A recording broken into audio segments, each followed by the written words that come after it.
Woohoo! Okay.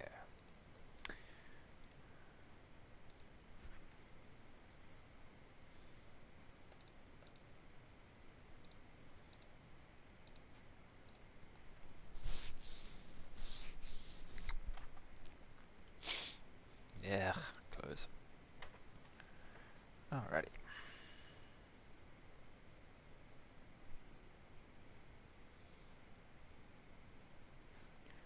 47 out of 50.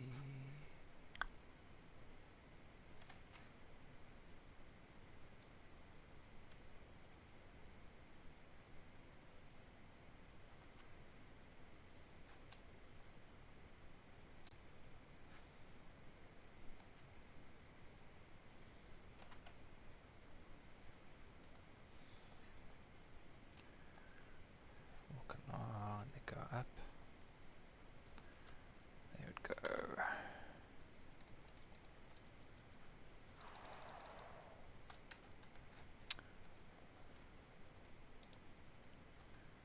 This way.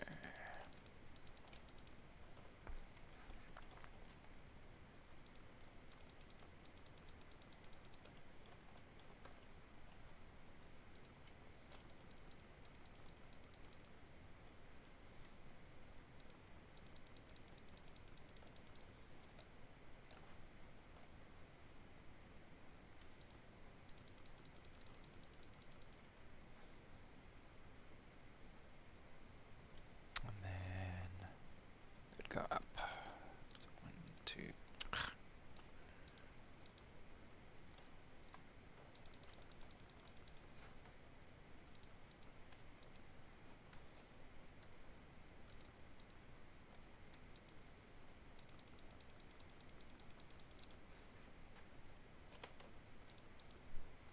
Hey Munitions! Dollar Store Minecraft. How you doing today? It's not Minecraft, okay? It's far more sophisticated.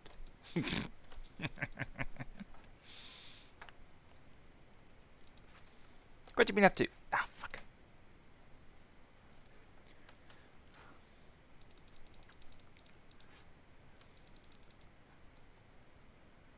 Dude, how has your streaming been going, by the way? I haven't seen you streaming in ages. I've seen Cobbaby just like a couple of days ago, but doing pretty good. How about you? Okay, yeah, no, I'm doing okay.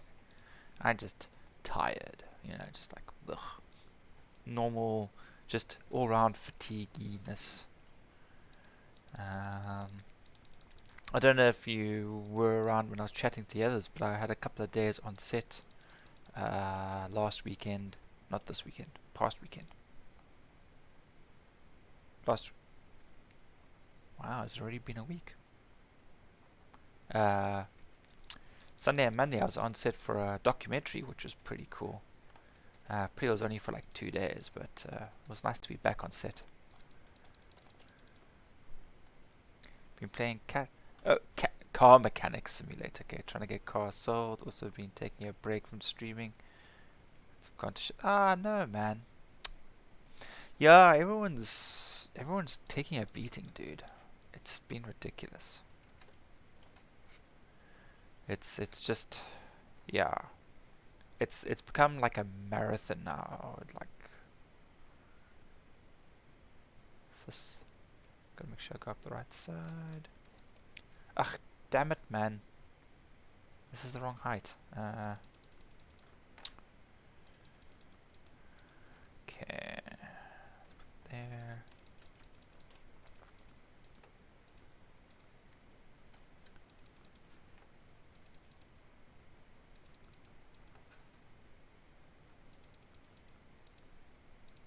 But have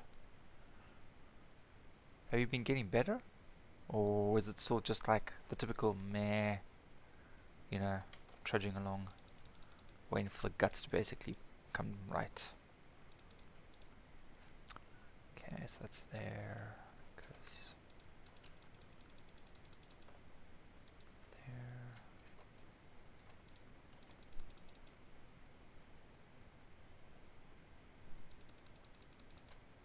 there. Yeah, I can. if I pop into Discord though, I'll probably get bombarded by the others asking me to come play ESO though. I got a second. Let me drop in there quick. Yeah, because Danny's there already. Where are you gonna hide? You're gonna hide somewhere.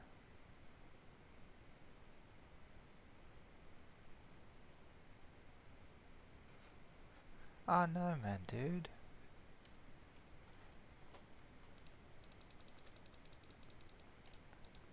That is pretty shitty.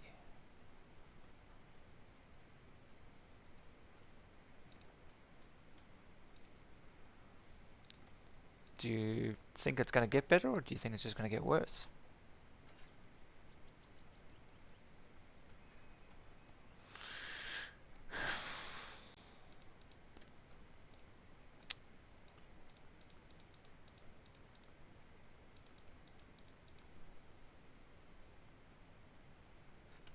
Ah, that's a smart one.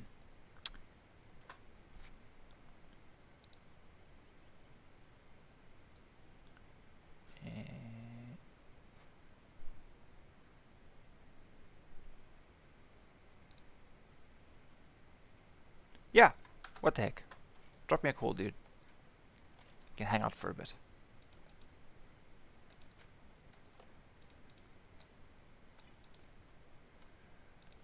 Because if I'm online and I'm playing something else and I'm then in a Discord channel, then I'll get roped into playing something else. Damn it. We had a crazy game. I'm sure you saw us playing the Sunspire trial. So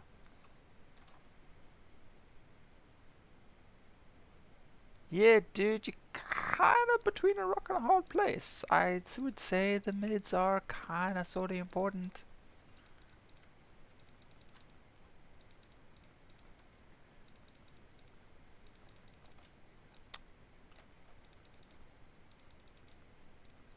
My God, my aim!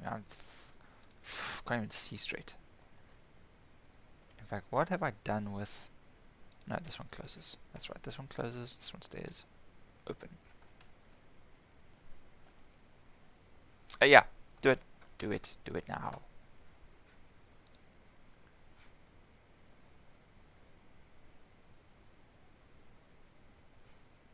I can't hear it. That's the weird thing.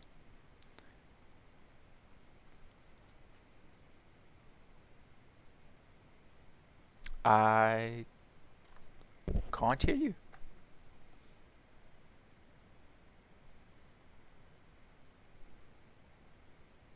If you are talking, I cannot hear you. Now I can hear you. There we go.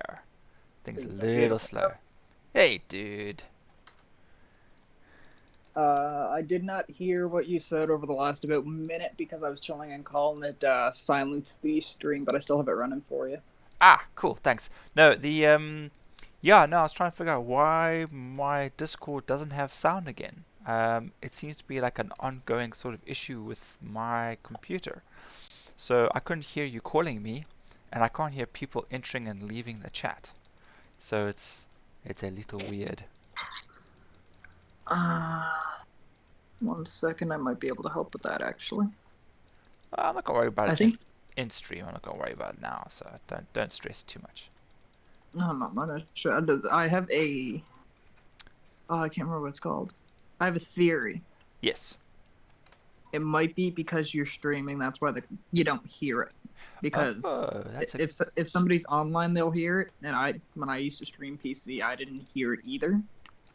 that is actually a good point. Yeah. Because you can hear it if it says that you're offline, but you're on mobile or something, and somebody calls you, it'll still come through if you don't have Discord open. If it says you're online, you'll get it. But if you have your phone on Do Not Disturb or you're streaming or something, then you don't usually get audio and shit. Just in case it cuts over the stream. Yeah, that's actually a good point. All right, yeah, I'll keep an eye on that. Next time I'm playing without streaming, then I will see if that actually pops up or not. That's a good point. Beautiful. Yeah. If you can hear the dog downstairs, I apologize. He's Mama's boy, so she left and he's kind of crying about it. Yes. Yeah, those kinds of dogs. No, he seems to be quite far away. It's all good, man. All good. But how are you? How have you been? What have you been up to lately, aside from going on set? Yeah, besides on set, not much, pretty much the same old kind of stuff, helping out at Scouts with the girls. Um, Cindy's busy launching all of her businesses, Oh, fun, and fun. yeah, no, she's quite enjoying herself being her own boss. She's making carrier bags with crochet themed, like dirty jokes on them, you know. Like the one that says you just see it says "Don't touch my balls," and it's got two yarn balls. And Oh my god.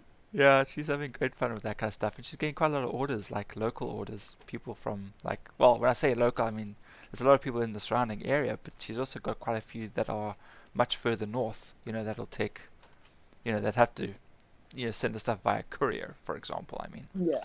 yeah. So she's quite happy with that. Well, do you got a website up or something? I might have to order one. Yeah, no, Get one for. she's working on it. First, she's gonna get her. She's doing a little Emory's home market. She's actually taking it over from somebody else who was doing vegetables and fruits and stuff like that. People would order, and then they would just swing by and pick them up. And our friends discontinuing that because she's needed in another family business. So she was quitting it. She was going to retire it completely, but then Cindy said, "Well, I can probably take that over for you." So she's now refining it and whatever else, because she's opened plenty of other businesses for other people before. So I mean, she's quite happy now to be her own boss, and she's crocheting for loads of other people, and she's doing Mommy Lift Club, and yeah, she's staying quite busy. She's probably busier now, being retrenched, than she was before. Oh, that's pretty cool. I might actually have to order one. Yeah, dude, you must check them out. Well, I mean, if you actually, I think I have Emori's crochet link on my profile for her Facebook stuff. So she posts it all there. For your Twitch? On my profile Twitch, yeah. Okay, I'll go check that out then, because I might have to get one for Haley and my mother. Yeah, that'd be sweet, dude. Have to figure out the courier though, and see how much it would cost to send it over to Canada. Well, and anything like that, I'll cover the price of all of it. No problem there. Don't worry about that. And how's I don't. how's the family and all that kind of stuff? How's the mom? Mother is better.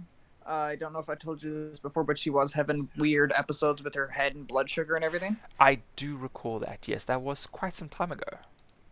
Yes, well, that's just starting to clear up. She's getting a lot better now, but as she gets better, I'm starting to get worse. Ah, So I have no idea freaking Murphy's Law, how dude. this will go. What? Murphy's Law, typical. We're gonna see how well it goes, and as long as it doesn't get to the point where I can't get out of bed, I'm hoping I'll be fine. Yeah.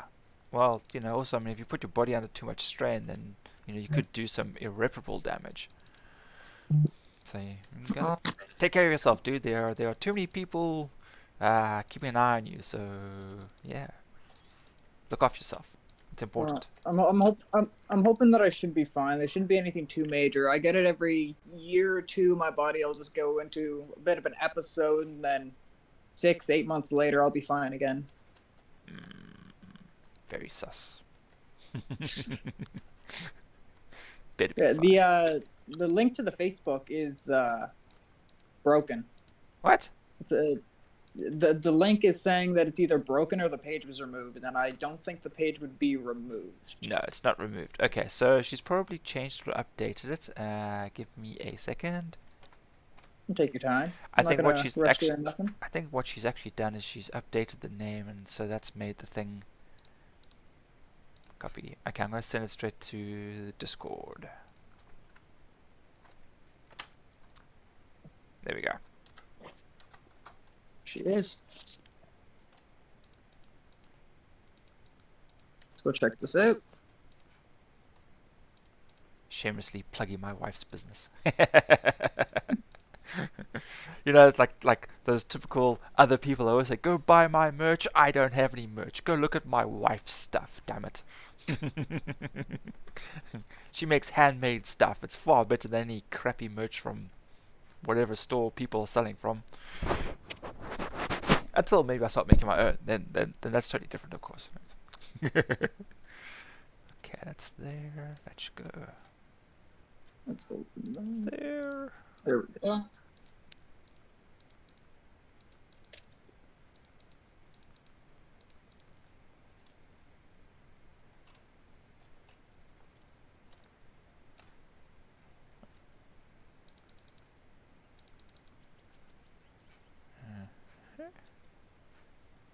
I will be back momentarily. I'm gonna go turn the TV down because it's loud for me, and I don't want that coming over your stream. Cool, dude. Thanks. Yep.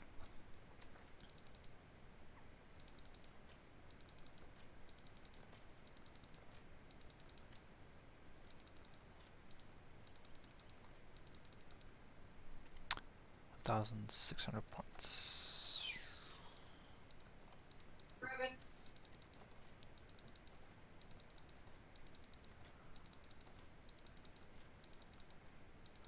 There we go. I just can't remember if Twitch is like, if they hear a show in the background, they'll mute it or not. So Yeah, if there's any DMC nonsense, then usually, but I couldn't even hear anything at the time being, so I should be alright. just in case, I'll use it as a precaution. Oh, Don't yeah, want yeah, yeah. anything bad to happen to you. Yeah, better safe than sorry, for sure.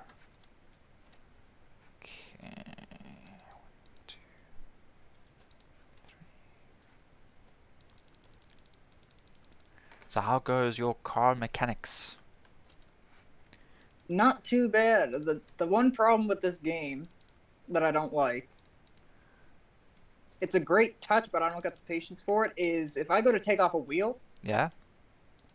I got to take off the wheel. So I'm doing it now just because I won't be able to do it as good if just off the top of my head. So I'll take off a wheel. If it's the back wheel, I'll take off the brake drum. I'll have to take off the brake shoe, Uh-huh. the drum cylinder, the rear drive axle.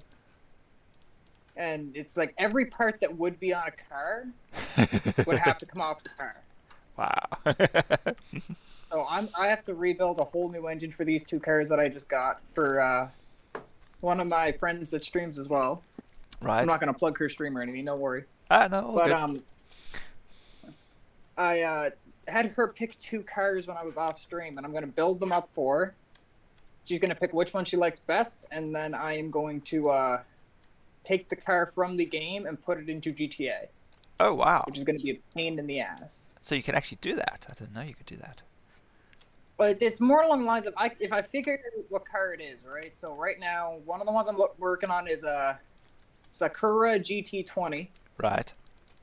I just have to find the model that's like the car in GTA that's based off this car, and then paint it the same color. Whatever I do to the engine, I'd have to do to the actual car. And the great thing about GTA is that I can actually get the car to look exactly like it would in real life if I don't put anything that's like video game styled into it. Like, Yes. as long as I don't put machine guns or something. It's not like animated.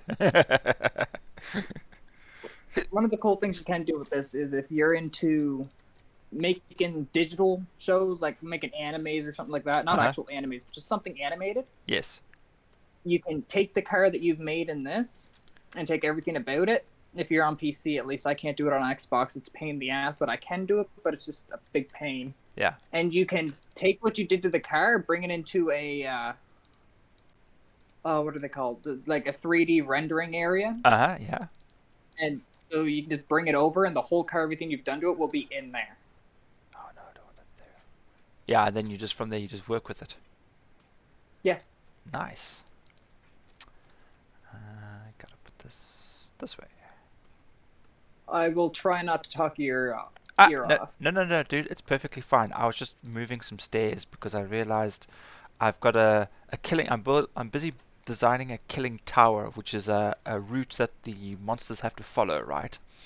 And I realized that I had the flight of stairs leading up to the next level in the place where my guardsmen have to stand to shoot and defend. So I was like, oh wait, they can't stand there, so I have to move the stairs. It's all just blocks, really. I could just delete and move and whatever else. But I'm trying to visualize it for a second. But it's all good, all done. Yeah. So you move it into the other program, and then you basically GTA it. Is what you're saying? Yeah. Sounds very If fancy. I used to have a computer. It was almost like a laptop tower type thing. It's hard to explain, but you can move it like a laptop, but it was thick and built like it should be a tower. Yes. Yeah. It was like one of those weird, like, I don't know how to explain it. Oh, I'm too tired for this. Um, so from the keyboard to the bottom of the laptop would be like an inch and a half, Okay. and then the screen would be about a half inch, and it ran like it would be a tower. Oh, okay. But Quite a I chunky used piece to of have, equipment. Okay. oh yeah, big giant piece of hardware. Yeah. But I used to have a computer like that, and I bought it for I think $3,600. 3,600. Right. Okay. Yeah. 3,600. Yeah, and when I bought it, the only thing that was wrong with it because it was retailed for about $6,000, and the only thing that was wrong with it was the CPU needed to be replaced because it was all chipped to hell. And I didn't think it was that big of a deal. When I tore it apart, the CPU was like, somebody tried to replace the thermal paste with something, and it was stuck in there. And Oh it took me no. I think 6 hours to get it Ooh. unstuck because I didn't want to snap anything. Yes. Yeah. But Gotta be careful. after that, I was able to take something that if I built something in Minecraft, I could take the world, move it over, and I could put it into a different game. Sure. So I took a world that I made in Minecraft that I spent I think 3 years on building this giant mansion type thing, and I Uh was able to take it into 7 Days to Die. huh. And all I had to do was take the blocks textures and replace them with a texture that was from 7 Days to Die, which took another like 4 hours. But by the end of it, I had like my own house that I already built once. That all I had to do was do this to. No, man, you're supposed to build it in 7 days, not Minecraft. What's wrong with you?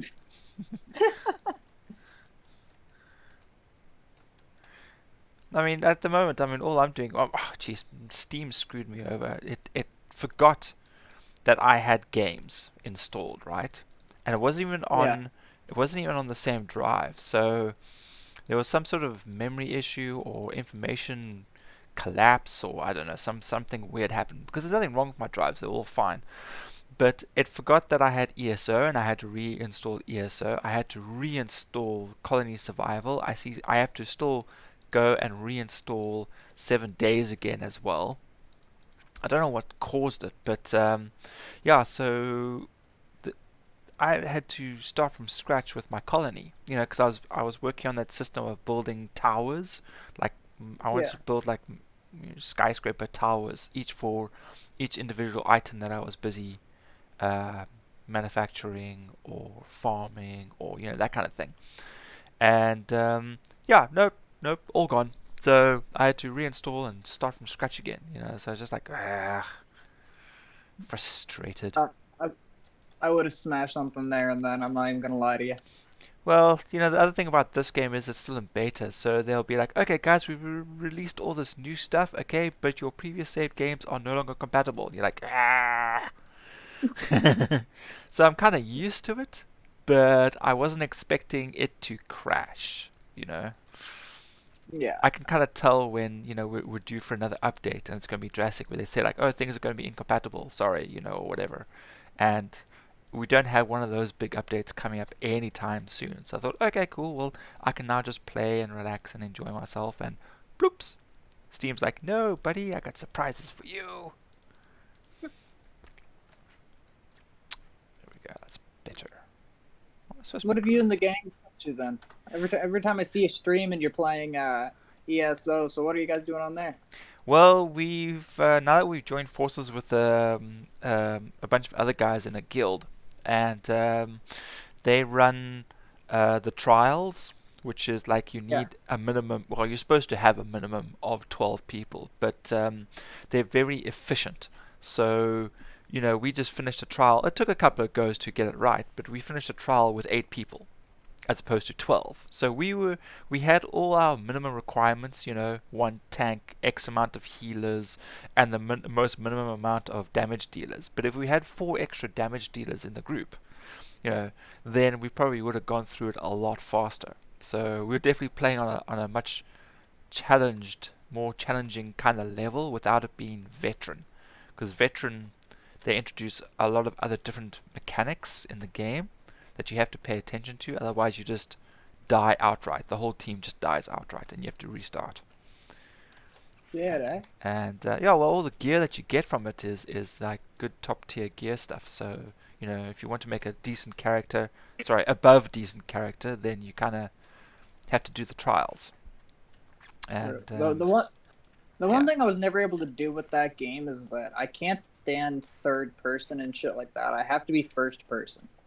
that is actually kind of interesting because I always played Skyrim first person, right? And when I Yeah, started playing Elder Scrolls Online, I realized very quickly that I actually needed to be playing it in third person because when you're playing with a group, you need that extra, you know, view around you to see where they're standing and where you're standing and things like that. If you're playing yeah. solo, then you could quite easily just play first person because you do actually have that option. Really? Yes. Could never figure that out. Yeah, you can just if you're playing on a computer, you would just use your middle mouse button and just zoom in, and eventually it locks you into first person. Oh shit, eh? I might Yeah, have to try that now. I might have to re-download it, and then yeah, I'll just come to you when I get lost. yeah. Not a problem at all, dude. Okay, so what am I building here? What do I need? Shit.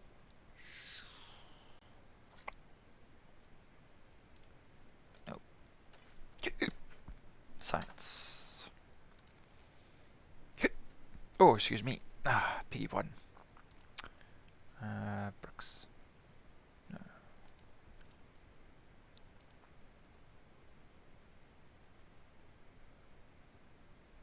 That's not happening anytime soon. Might have to try that out again just to see if I can get back into it. Because when I tried it the first time, I was still really into Call of Duty and shit like that. Like, had to be first person with a gun, wasn't used to spells and shit like that. Yeah. But I may have to try it again now. Flex. Yeah, I And don't. if you got me, Yes, you're saying? if you got me hooked on that, I can't imagine Haley being too happy. She'll have to join us then. But the problem is, though, I don't think it's. Did we have this discussion? I don't know if it's cross-play or not, though. I don't think it is It cross-platform. it is not, but from what I heard, I can't remember who said it, but it's supposed to be going cross platform either end of this year or next year. Okay, well, I guess that does make sense because Microsoft did buy Bethesda, so I mean they would want stuff to cross-platform to PC and stuff like that. Yeah, So because it'll make them Xbox. more money either way.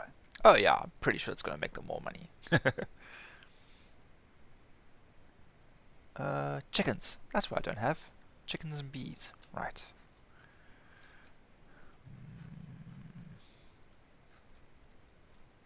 Yeah, how long have you been playing it now for?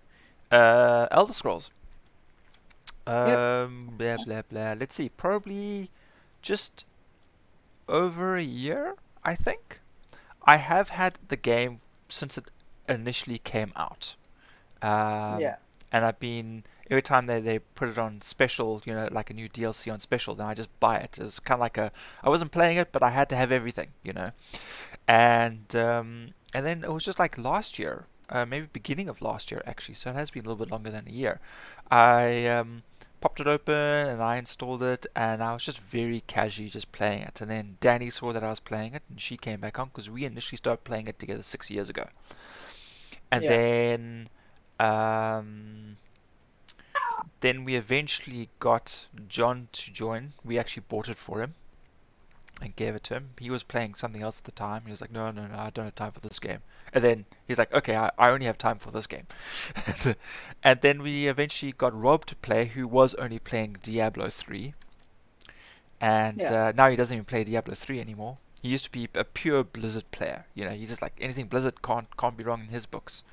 And yeah, got him to play, and then Rue joined us on occasion, and then a couple of others joined us on and off, and then they disappeared off again. And yeah, and then we joined the other groups, so it's been fun. Pete and Shirai joined us, and yeah, I think it's what's so nice is you have so many options in that game. You don't have to play multiplayer. You can play solo. You can play the storyline. You can just go adventuring by yourself. Um, Yeah. and you don't even have to grind. You can grind if you want to. If you really want something, then you can grind for it. But you really don't. And yeah, dude, I'm just thoroughly impressed with that game. I just love how everything looks. I like how the game feels. I like the aesthetic of it. Running around like the desert areas, running around the forest, the swamps. It actually feels like you're actually in a swamp or a desert or whatever. It's very immersive. I enjoy that kind of stuff. Yeah. So we got olives. I hope you know though that if I do start playing it, you are going to get bombarded with questions for the first little bit because I'm not going to have a clue what is going on. Yeah, well, there is a lot of stuff, and also depending on what DLC stuff that you've got, depends on what other stuff you can play as well. Because if you get just the basic one, then and you don't have, for example, like say Somerset, right?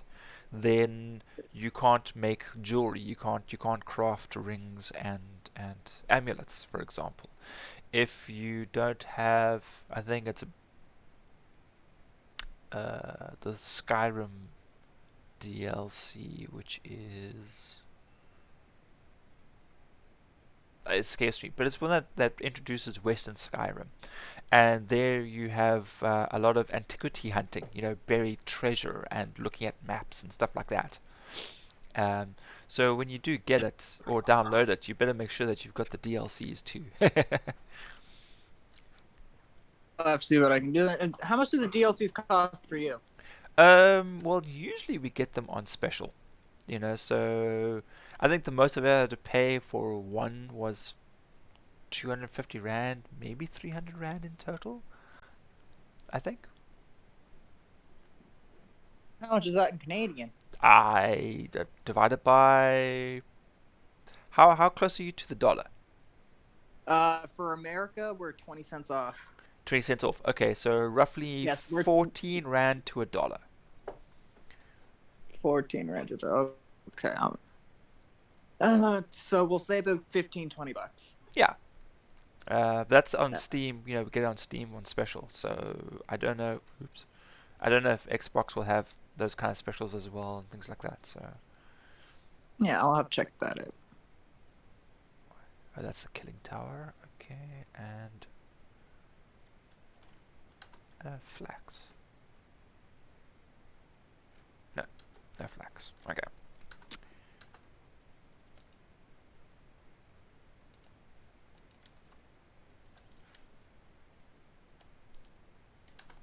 So I'm gonna give you a rough idea of how long it takes to actually rebuild just the engine in this game. Uh huh.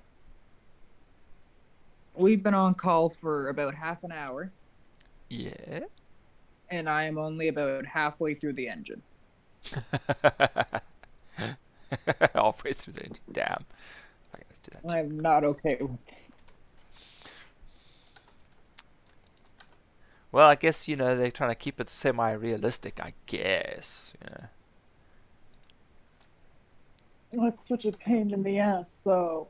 And yet you're still playing it. Oh shit. You're a sucker for punishment, dude. I love cars. It's not my fault. What you have is an addiction. Oh, It could be far worse. So, yeah, you. true.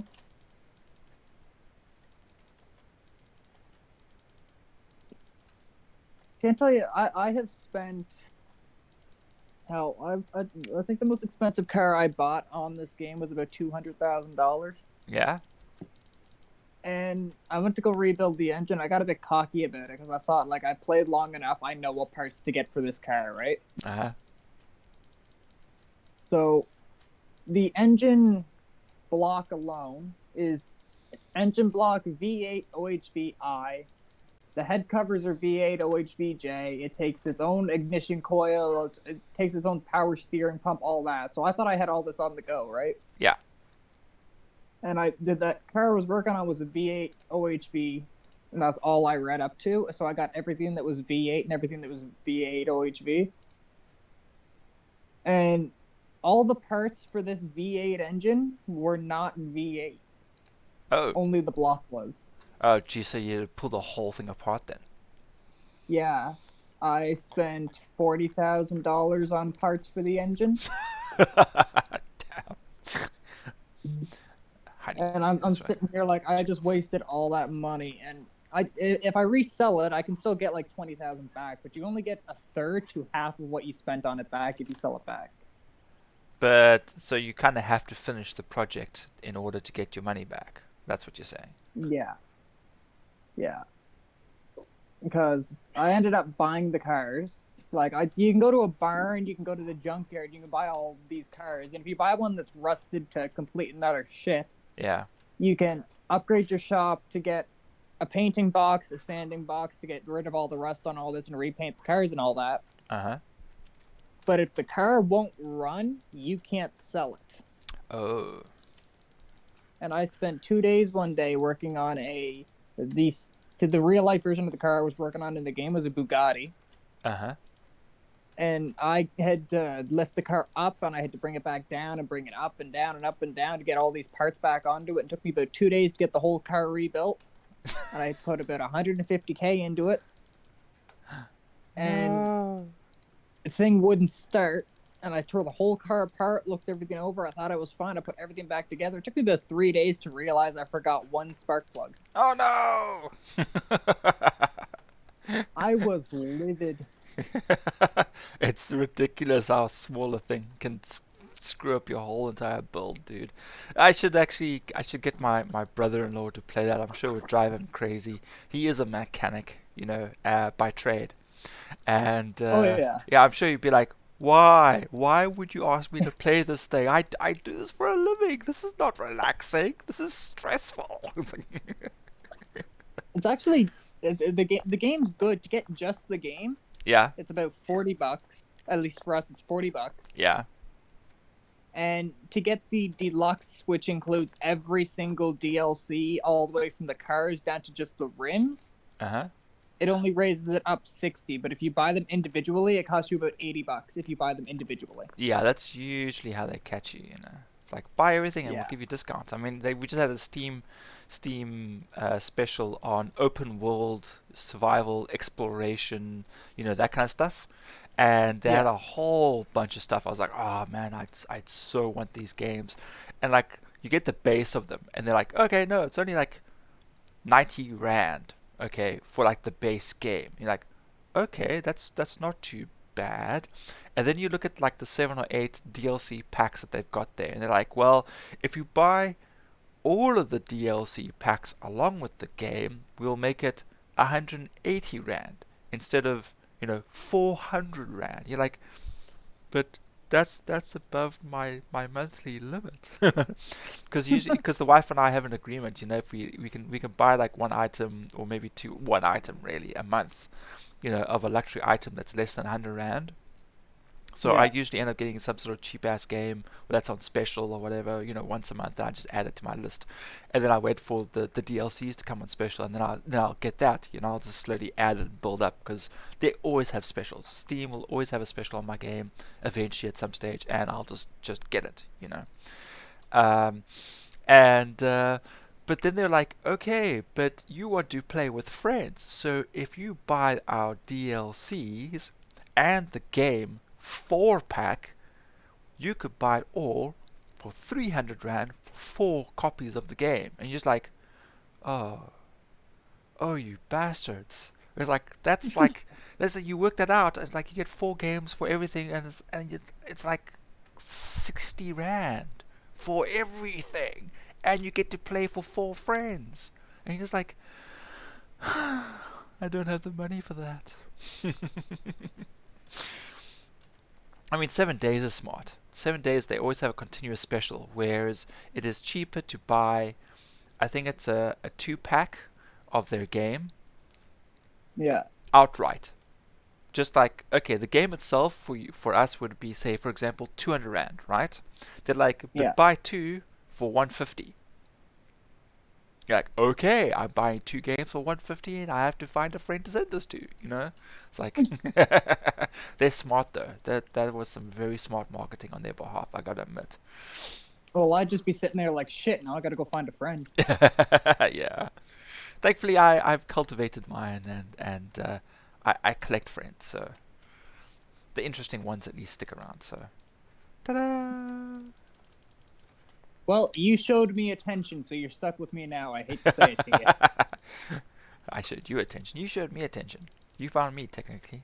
Well, Ty found me and then introduced you. I think it I was think Ty. that's how that works. Yeah, I think it was. Or was it Ty then Cobwebby then you? I lose No, it track. was definitely Cobweb. The Cobweb introduced me to you. I think she found you through Ty. Ah, No, she showed Ty because she found you while I was passed out one day, and then introduced it to Ty, and then she also introduced you to me, and I was sitting over here like a grudging old man, like I don't want to watch any of that weird shit.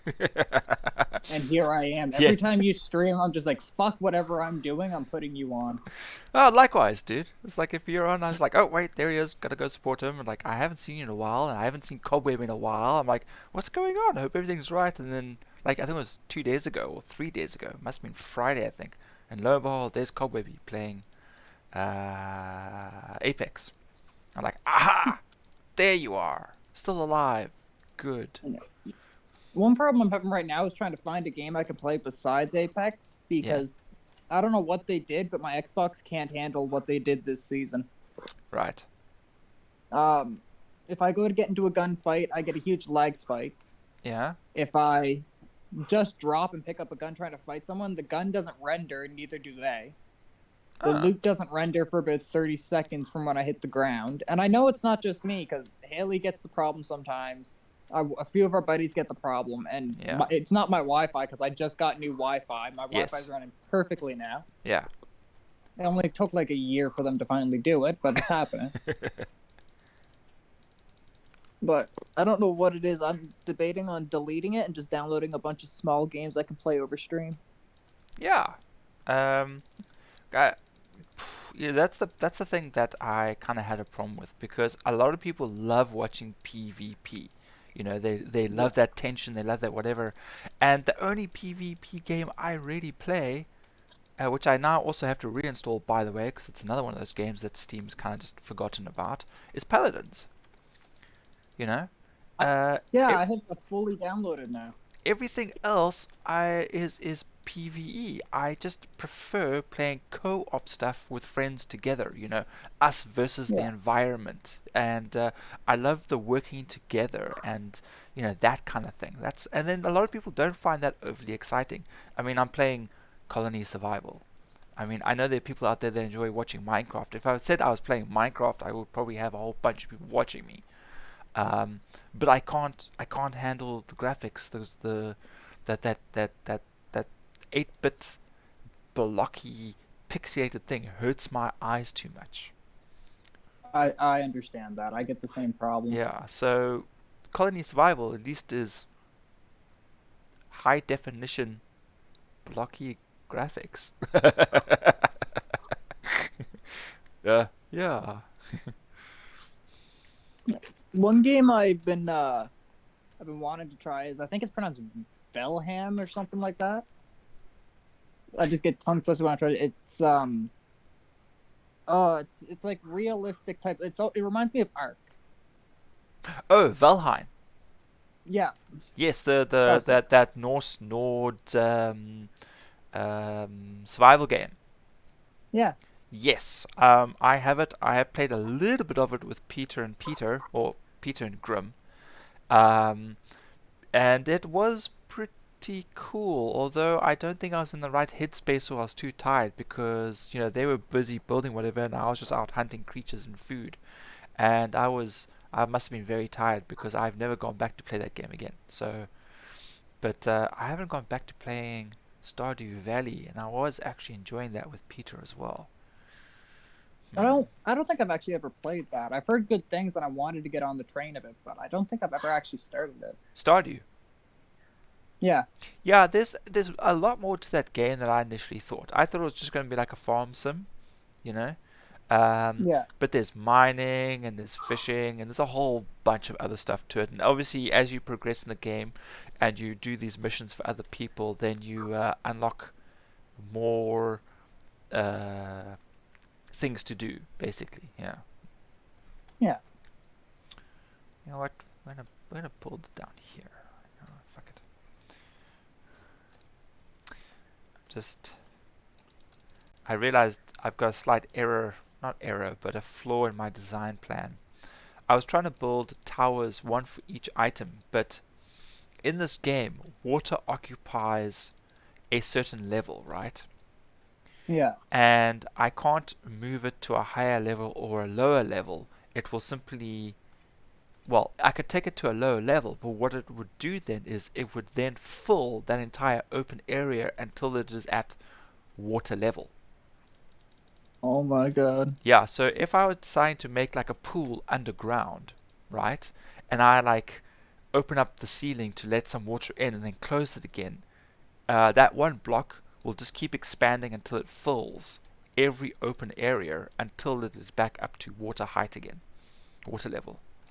So That is a, in my opinion, a bit of a weird mechanic in the game. yeah, it is. But they are still working on stuff, and I'm sure someone's going to address that. Yeah. So I can't make a water tower. I can only make one at ground level or water level, and that'll be for fishing and for water harvesting. Um, and the rest of the tower is just gonna have to. I'm just gonna have to make it honey, bees, beekeeping, and chickens, I guess. No, I'm sure that you will figure it out because you are big brain. Big brain time. Yes, you have the biggest brain. Big muscly brain. Hey, I'm smart enough to know that I don't have big brain. Okay, that's why I have Rob and John and Peter, because they break things down like almost mathematically. They look at everything and go like, well, this isn't very efficient. We could do it this way instead. I'll be like, great, we're doing it that way from now on. And off we go. Gotta tangle my legs. When I used to play Ark before I got Wi-Fi because I don't mind talking about this, but when I was younger, we didn't have Wi-Fi, we didn't have cable. Mm-hmm. Like the biggest thing that I think me and my brother ever got that like blew our minds is we found out the DS existed 4 years after it came out. The DS. Okay, yeah. Yeah, so my mother got me and my brother DS one day, and we're just like, wow, that's crazy. But I used to go over to the neighbor's house, our landlord's son, because every place we've ever went to, the kids around that area loved me, hated my brother. So I used to go make friends with him, and I ask him like, "Hey, do you have anything that we could game on?" And most of them were like, "Yeah, I have an Xbox or I have a PS4." And I had this one kid one day, and he said, "Well, I have two computers upstairs if you want to come game." And I'm just like, "Yeah, sure, why not?" So he brought me upstairs, and I'd like never touched a computer in my life at this point. Right, yeah. So I'm over here, and I'm trying to turn it on. I'm thinking it's like because I've heard of Siri, so I'm here thinking the computer is Siri. So I'm here shouting power on at the computer while he's just kind of sitting here looking at me like I'm crazy. Understandable. And he puts on Ark, and I got really into Ark one day, and I was at his house for a sleepover once, and I was never allowed back after this point because we had a shared world on Ark. So I signed his computer in when he was asleep, and I hopped on. Uh-huh. And I can't remember what I did. We had like a little twig house, and then I moved everything out of that base that we had and built like a big rock formation base area with like electrical doors and got 90% of the dinosaurs and all that in one night. Yeah. And he just wouldn't let me back after that. Ruined. The whole way I did it is he said he said this as soon as we happened. He's like, I don't care what happens on this world, just have some fun. I was like, all right, I will. So I hopped on the computer and I searched up like, is there cheat codes and shit for Ark? And it turns out there were. Oh, okay. To where I could get every perk there was to unlock everything, I'm just like, fuck yeah, let's do it. I unlocked everything. And then I spent, I think, 8 hours just running around looking for all these dinosaurs and shit. And I built Yeah. this base in, I think, 2 hours. And he's over here like, why the fuck would you do that? That's not the point of the game. I'm over here like, I had fun. Like, didn't sleep at all. So it was really just basically me sitting there while he slept. It was the wrong kind of fun. The wrong kind of fun. Where the hell am I? See, now I'm getting lost. Okay. Uh, this looks like the right side. There we go. Right. Chicken farm. Bees. Oh, it isn't what you think, but I'm no longer allowed at nursing homes. Yes, totally not what I think. It's not, the school took us on a trip to a nursing home once, and this is where like my whole family found out I was the youngest old man you will ever meet, All right.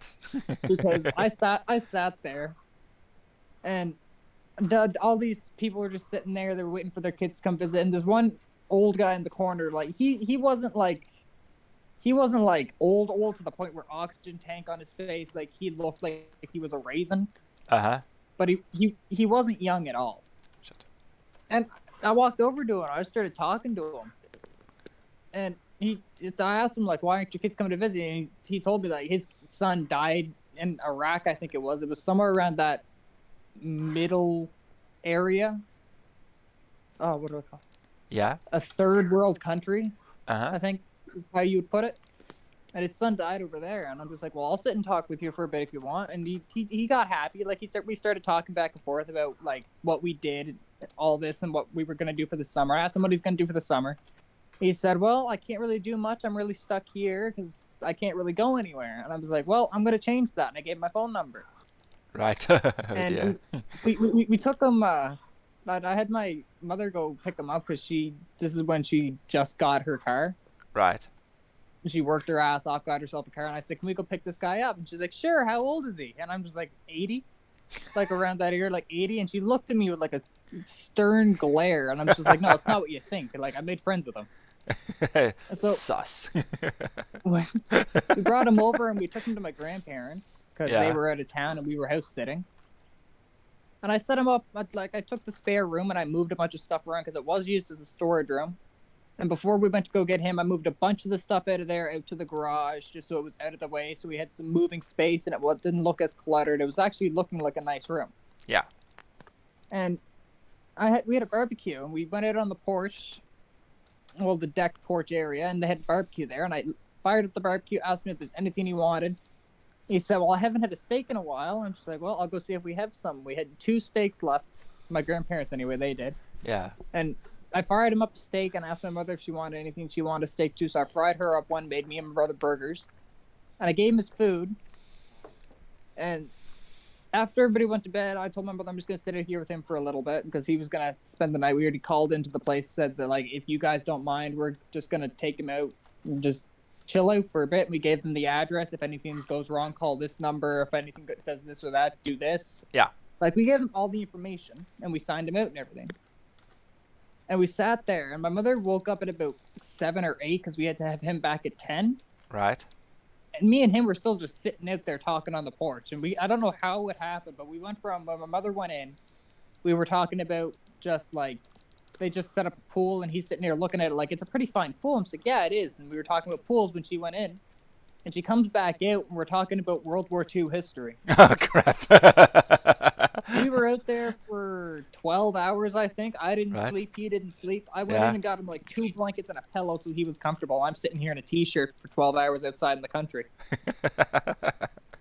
Oh, that's amazing.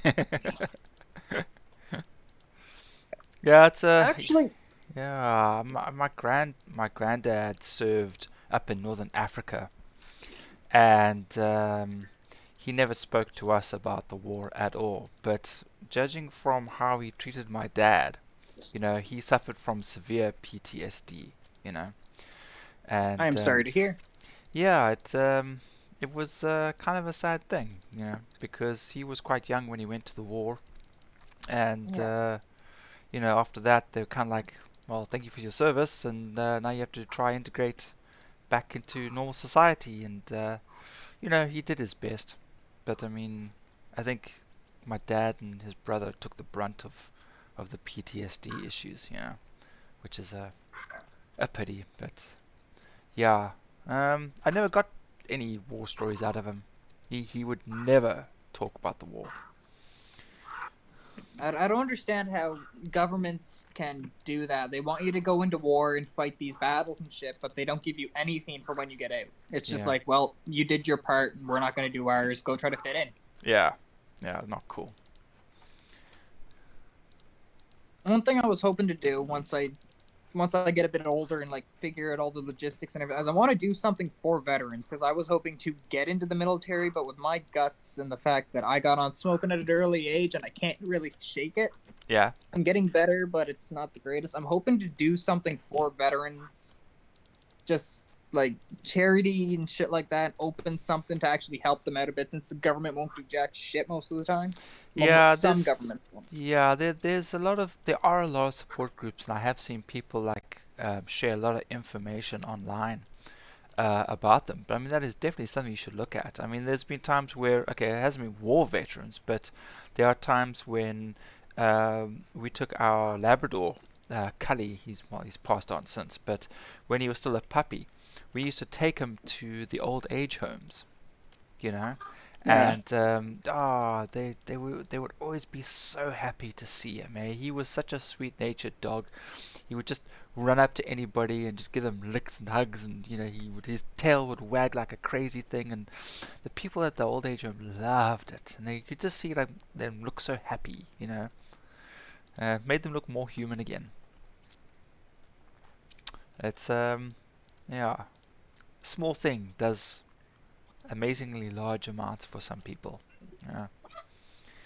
I'm System just up. letting the dog in. I just muted there for a minute because he was barking as I got closer to him. Eh, I was listening though. all good, all good. But yeah, the one thing I'm hoping to get done before I die, and I'm really hoping I can get most of it completed, is I'm hoping that for my family, at least the family that I will have left by the time I'm able to get it started, Uh-huh. is Oh, shit me. like my family was never really on the side where money was there. Yes. So my grandparents, they settled down just fine. My mother had a hard time starting off. My father had a hard time. His grandfather had a hard time. Me and my brother, I don't know how we're gonna do it. My brother seems to be doing all right for himself, but his girlfriend is. Struggling. I'm not. I'm not talking down about her just because she's dating my brother, but she isn't the best person in the world. Yeah. Yeah, it could just be personality or just hasn't matured enough yet. I think she is 19, Oh, still a long and way to go. Yeah. the one problem I have with her is that my brother is working two jobs, Uh-huh. and when he's living with her now, but he's working two jobs. He comes home, has to make the food for them, and then she just curses him out, and if she doesn't get her way, she'll threaten to dump him. Okay. And That's not so great, but to say anything that I may regret being uh yeah, how long have they been together for? I mean, about 2 years. You can say what you want. I'm not going to take offense to anything. no, I'm just thinking from personal experience, because I mean, Cindy and myself started dating like before I was 18. We're still together, but we went through a lot of rocky ups and downs, and we almost broke up a couple of times, and well, we did break up a couple of times and got together again, and we almost got divorced, because of issues like that. Yeah. One, you come into a relationship and you're just so happy to have them that you just spoil them, right? And then Yeah. they expect that spoiling to be the norm. And then all of a sudden, when you stop doing it, then they're like, well, why aren't you doing this anymore? Don't you love me? Why aren't you paying attention to me? And blah, blah, blah, blah, blah. And then meanwhile, they haven't realized that they haven't really actually been paying any attention to you because they're just so used to being spoiled. Yeah. And it is, in a way, as much a fault the guy as it is the girl, and vice versa, depending on who is doing what. And, Cindy and myself realized once we went to counseling also that, we had fallen into that trap and had just expected, you know, either one of us to simply do it without asking. You had to be psychic. Why haven't you done what I haven't asked you yet to do? That kind of thing. Yeah. And we realized very quickly that it doesn't work like that. And you've got to actually ask, and you've got to be nice, and you've got to be polite, and you've got to, just be a normal, decent human being to another human being. And yeah, and things changed. Things did change, and things got a lot better. So you never know. They may mature as a couple, and things may get super awesome for both of them. And if it doesn't, hopefully they realize that before they get married or have kids together or anything like that, because that then forces people who aren't really supposed to be together for the wrong reasons, and then it gets even worse. And then, for example, Oh, the dependents then suffer. You don't want that. yeah. I'm hoping that I've already told him this. Like he deserves better than that. Like he's gotten me and shit. Oh, Like shit, that's the wrong one. my brother has gotten me arrested by the police more times than we've seen our father, and we used to go up there every year for a couple of months. Yeah. And I told him like you deserve better than all this, and he's just like I don't deserve anything better. I got what I got, and I understand where he's coming from because he has got his heart broken more times than just about I think anybody has, and So that's a bit of an over exaggeration, so it but feels almost like he's got somebody he's happy with that, and he'll just settle. yeah, Yeah. yeah, That's he'll that's settle with anybody. He's gotten together with people that have been addicted to quite a few things, and he's paid for all of the stuff that they've been addicted to. And I finally told him like, you need to get out of that, and if you don't get out of that, I'll get you out of that. And it got to the point one day where he was dating somebody, and they'd every time they'd ask him like, "Do you have money for me?" And he'd be like, "No," and they'd say, "Well, I'll go find somebody who does." And I'm sitting here, I'm just like, "Why do you deal with that?" He's over here like, "Because I finally have somebody that'll actually talk to me," and I'm like, "No, I'm getting you out of this." And I've got him out of a few bad ones. I've gotten him into a few good ones that just didn't last for actual reasons, like they just didn't think it would work well. Some of them moved away, yeah, and all this stuff. but more But normal reasons yeah, as opposed to toxic. Yeah. yeah, I've told him your girlfriend is making you do everything, and I'm not saying that like it's a bad thing. Like do a few things here and there, that's fine. Don't just sit there and sit around on your ass all day. Yeah, but it should be mutual. Yeah, like me and Haley when we first started out, and hope she's not in the chat right now. But when we first started out, like I went over and I was the same way. I was like, I gotta keep her. Like I got my heart broken enough. I want to actually keep somebody. Yeah. So I offered to make food. I offered to clean the house and all this. And it got to the point towards the middle of our relationship. We're a lot better now. But it got to the point where, like, if something had to be done, she'd ask me to do it. And I'd be to the point where, like, I'd be sick to the point where I wanted to throw my guts up. And I thought that if I didn't do it, she'd leave me. Yes. Yeah, I know that So, sensation. I've been there as well. Yeah. yeah. I And worked my ass off, worked like a mule and all that. And we're a lot better now. But yeah, just, good if I would communication. have left Yeah. then, I don't know where I'd be. Yeah. Well, it's. I mean, I realized also something when I was a lot younger, before I dated Cindy. That when I started dating, um, like a new girl, and I realized very quickly that even though I was the new boyfriend, I didn't understand that she still had her best friend. Which was a girl, doesn't matter, but she already had relationships that were formed before I arrived, and it felt like to me that I should be taken priority because I'm now the number one in your life, and that wasn't Yeah. the case. And that took me a while to realize when I was having like a not an argument but like a disagreement. I'd be like, well, what do you think? Don't you back me up? What's your point of view on this? Surely you take my side. And then she agreed with her friend. I'm like, oh, this is not what I thought would happen. this was unexpected. And then it felt like whenever I asked her opinion, it always seemed to be the complete opposite of mine. And then it felt like she was almost, it felt like to me, she may not have been, but it felt like then she was purposely always disagreeing with me, you know? Yeah. And like 2 weeks later, we broke up. So, I feel like that's going to be a harsh reality for a lot of kids this generation, yeah, since they're trying to do everything. They want to do everything online. They want to have their phones on them 24/7. They want to do everything from online. yeah. Like, I know people, one of my exes actually, she dated 8 guys in a month all over online and Oh, broke up with them because she never got to see them. And I'm over here, as soon as I started dating her, she told me about this. I'm just like, well, what did you expect? oh, jeez, no. Like, you're dating guys on like the other side of America and we're on the other side of Canada. You don't expect them to come up here. They're like 14.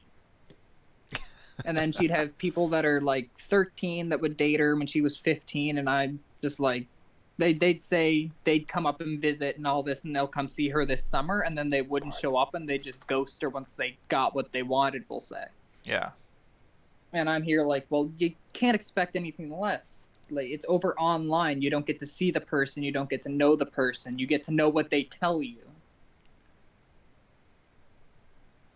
And I feel like that's just going to be a harsh reality because these kids are going to find somebody and they're not going to work it out. They're just going to keep moving on to the next person because they're not going to want to work it out. They're not going to get those social skills they need from it. yeah, that's very true. I mean, especially now that, well, that's been happening for the past, I could easily round that up to the past 20 to 30 years now, since the discovery, since the widespread use of the internet, you know, and Yeah. you know the fact that now there are TV shows about that, like what they refer to as catfishing. You know, they make up a whole reality about themselves, and they punt that and not the real them, and the person falls in love with that idea, and eventually they say, no, we got to meet up, and then they meet up, and it's not what they expected.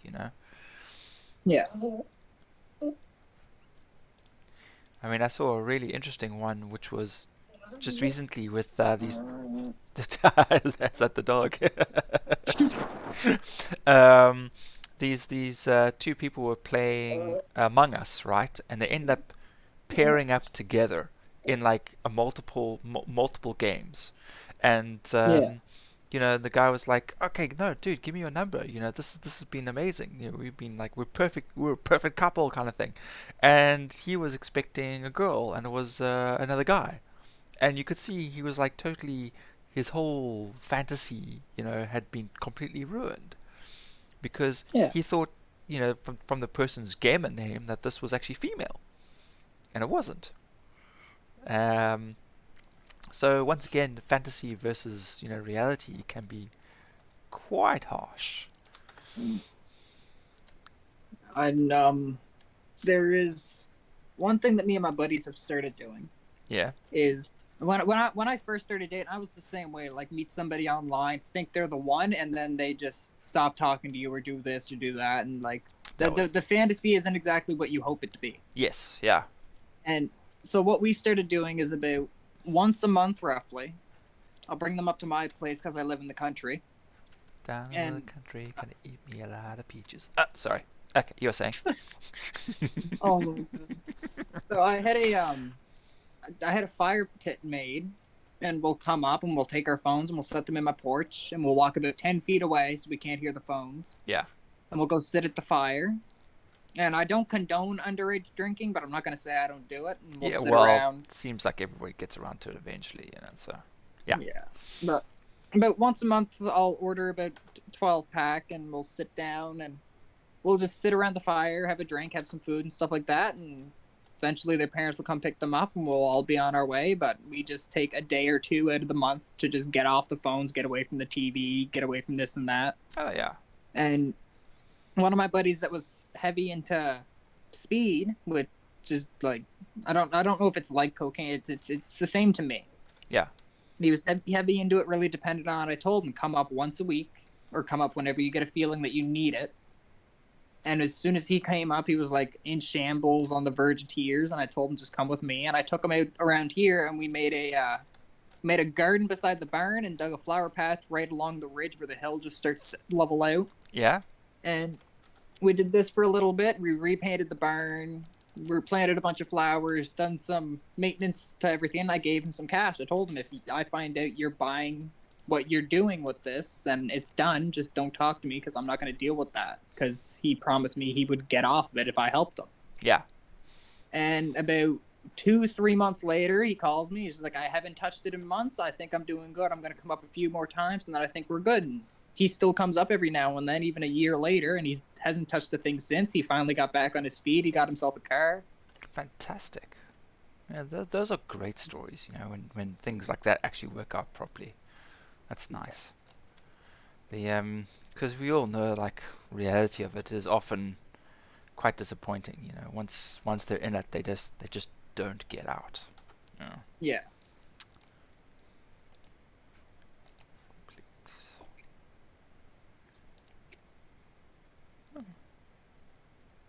I'm going to mute up real quick while I head inside. So the dog's going to bark a little bit on the way in. I Yeah. don't want to deafen you.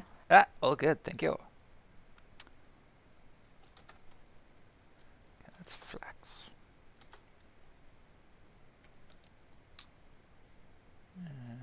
Cabbage.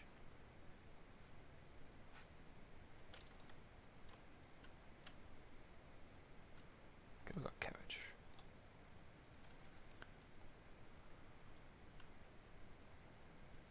Then this can be.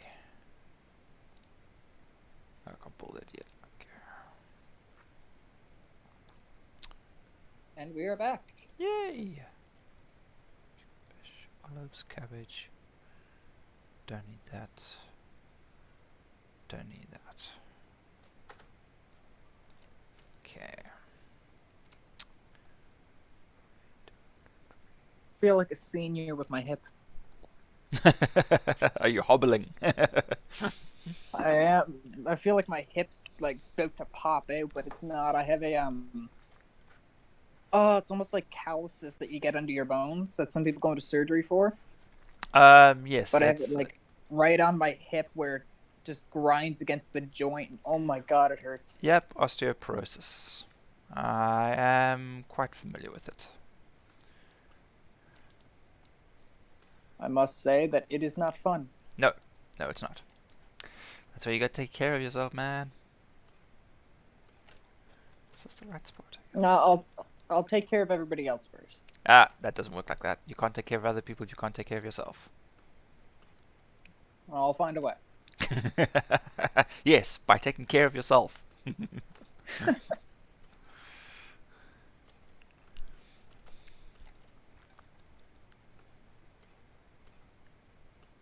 So, what are the chances of you selling all your stuff and buying yourself a computer? Selling all my stuff and buying myself a computer. Yeah, or laptop. I have a laptop. The only problem is it is 8 years old. Okay, a working one that, for gaming. Hey, it works. Sure, it Takes me does. 6 hours to load up a page, but it works. I can actually joke about that because I have a laptop that I'm using at the moment, which is I think almost 15 years old. It's my dad's old work computer from when he retired, and yeah, I've had to delete like everything off of it, and I've cleaned out the registry and whatever else, trying to get it to run a little bit smoother. I can only have one browser open at a time. It's like if I have two tabs open, the RAM just goes like, nah. I think it only has 512. So it's What I dinky. was what I was hoping to do is I'm slowly making money off Twitch, Good. and I'm hoping that when if that speeds up a bit, I'm hoping by the end of the year I'll be able to get rid of a few things I have laying around, because I'm not going to get rid of the Xbox because my No. mother would enjoy having it Yes. because she likes to game on the odd occasion. She likes racing games. Okay, cool. Yeah. So I'd probably give that to her, and I'd take the money that I made from Twitch and from selling a few things to go get the cheapest computer I can possibly find, and then I'll just slowly give it better parts from there. Yeah. because a lot of the computers I'm finding, even on the island where I'm at in PEI, um, the cheapest one I found so far is still like $800. Yeah, it is. And It is rough to start off with a new PC. It is. Yeah, I mean, the only reason I was able to upgrade my old piece of junk was because my laptop and my cell phone got stolen, and then I chose not to buy a new laptop. Yeah, I chose to actually get an upgrade for my computer. So I ended up getting a new motherboard, RAM, processor, and I still use my old 10-year-old graphics card. So that's the next thing on my list is trying to get a graphics card. So sorry about that. It is tough, you know. I mean, that's the nice thing about consoles is you buy it and you know everything that you're going to get for it works, you know. Whereas that's not the same with a PC. But also I think PCs have just more functionality in some ways. Well, in a lot of ways, but consoles that well, definitely have narrowed the gap over the years from just being a, you know, gaming console to an entertainment center, you know. I'm hoping that if I do get a PC, that I will be able to start streaming off PC instead, Yes. because it would make like a hell of a lot easier. Oh yeah, absolutely. I'm hoping that if my brother ever gets an upgrade, because he bought himself a PC, I'm hoping that if he ever gets an upgrade, he'll let me snag his old one. Because I got parts. I don't have nothing from a PC. I used to fix my friends' PCs and they give me a few bucks here and there, but I stopped doing it because my eyes got completely worse, and I finally got new glasses instead of ones held together by a toothpick and duct tape, quite literally. Yep. And even with my new glasses, I've screwed up my eyes so bad from just doing a bunch of dumb shit that my eyes will not focus. Right. So if I turn my head and look at the TV, I'm going off color and shape. I can't see any fine detail. Okay. And if I'm trying to read Twitch chat on my phone, it takes me a minute just to be able to make it the first line or even the first few words, just Yeah. because I can't focus on the word. I'm trying to think about what it would say. Yes. Yeah. Ugh. Dude, you need a whole new body. Sure. Let's see. Me heart is fucked. Me lungs are fucked. Me kidneys are fucked. Me liver's fucked. My joints are fucked. My foot is fucked. My hands are fucked. My other pinky's fucked because the rabbit bit it right on the nerve. Uh, my pointing finger on the same hand is screwed up because I can't bend the tip of it. Yep. I can't lift anything over about 40 pounds anymore, or else I'll snap my back and I'll be on the floor. Well, at least you still got Car Simulator, so you got that going for you. Yeah, dude, it is. Yes, my Sometimes pride and it's a joy. seriously shitty hand that some people get dealt, honestly. Ugh. I mean, and then you always look Well, at it and you go, well, it could be worse, you know? And you're like, well, it's not worse, so I'm happy. And it's. I think some people don't survive that, you know, if they don't have the right attitude. I understand that. My one of my buddies, he used to work on a fishing boat, Yeah? and one day he went overboard. It was actually really bad. We all thought he would die from it. And he went over the fishing boat, and his leg got caught up in one of the lines. Yeah. And he's getting dragged along the boat. Nobody realized.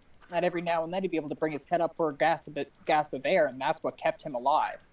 Yeah. And what finally did it is that the boat hit a wave. He got completely out of the water, and when he slammed back into it, it tore right through his leg. Oh, jeez. And Wow. that's when they realized he was there. After about 5 minutes of him being dragged along, they hit a wave. He went up, came back down, and tore his leg off from the little bit below the knee down. Yeah? Bloody hell. And he's there saying like, I can't live on anymore. I don't know how I'm gonna work. And we're all over here like he needs help. So what we did for him is he wasn't making money anymore. He was living off welfare. He was doing this and that. Yeah. And from the last bit of money I had from making PCs, I called up a few of his friends. We all brought together, I think it was $200 each is all we brought together. And we got him a prosthetic leg that'll attach up from, it'll go on his knee and tighten around it and then Yeah. tighten up around his waist. Okay, yeah. So he was finally able to actually walk around again. After a bit of getting used to, he can actually outrun me in a race, which is scary. That's amazing. And he now works a government job. He works at a detention center, and he gets paid about double what he did on the boat. Oh wow. So it's amazing how different opportunities, and there's that whole sort of whole that whole analogy about one door closes, another one opens, kind Yeah, of thing. No, that's great. That's awesome to hear. Speaking of like, amputees and whatever else, I was on set for this documentary, for for Civil War, like yeah, Lincoln and all them, and there was a hospital scene. And so they had a bunch of amputee guys come in, and they come into holding and they go get changed into their costume, and they come out with crutches, like Civil War appropriate age, time. And yeah, so eventually, like I'm waiting because I'm only being used in the second set, so they're getting ready, getting the makeup on. The guy's getting his one stump on his knee, like totally like done up like it's a bloody stump. It's like it looks yeah, really good, and then off he goes. They all hobble off into the taxi and they go climb, head off to set. So I'm still waiting to get fitted, and I get fitted, and I go in, get changed, and there are all these prosthetic legs just like piled up in the corner where they got changed and left them behind. It's like, geez, dude, you left your leg behind. It's just like it's like such an odd thing. It's so bizarre. All right, there's gonna be more barley. No, not cabbage, barley.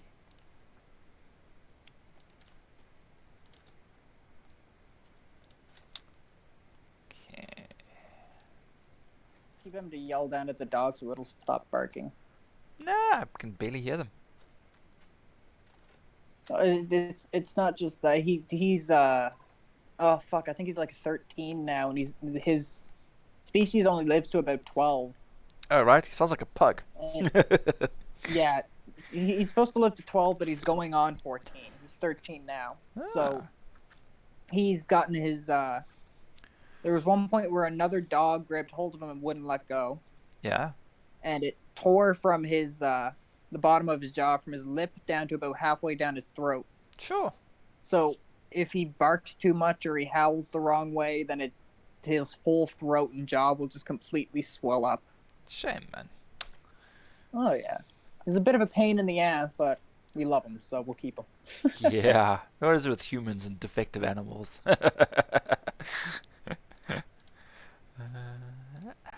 Looking at wood. And Chopped wood. Firewood. my friends keep saying that they keep saying that I'm not human, and I keep getting what they're coming from. It's not like literally like I do shit that's not human. Yeah?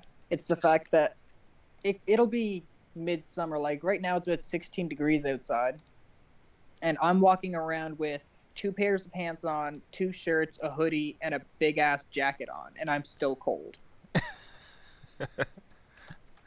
Yeah, And dude. it was Yeah. I kind of get that to a certain degree, thanks to losing all my extra body weight, but gaining some back thanks to, you know, being a fat, lazy slob now thanks to COVID. But yeah, I mean, I've become so accustomed to being in like a pair of shorts and like a vest in summer that, to mitigate the heat. And I'd be like, oh man, yeah, I sure miss winter and I love winter.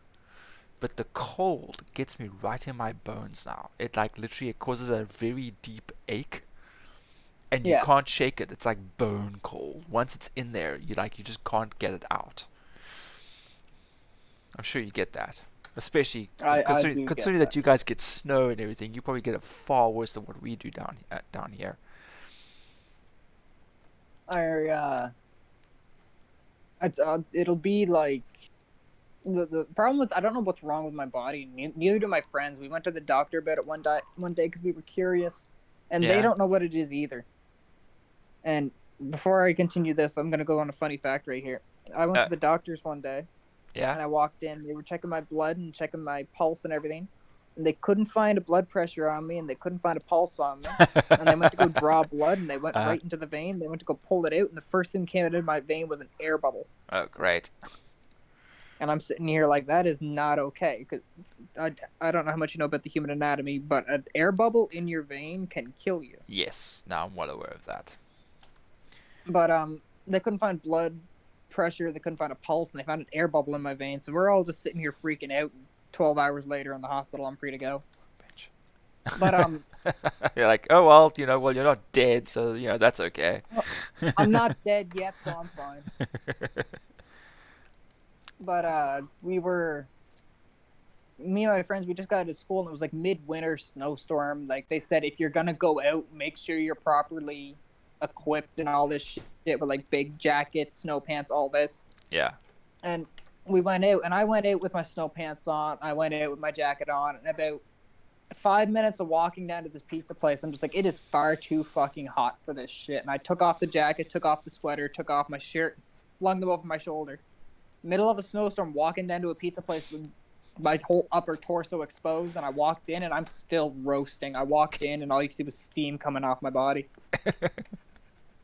But as soon as summer rolls around, I gotta have like 14 layers on or else I freeze. Yeah. Oh, so it is quite literally the opposite way around each time. Okay. Oh yeah. Yeah. My body is the definition of fucked.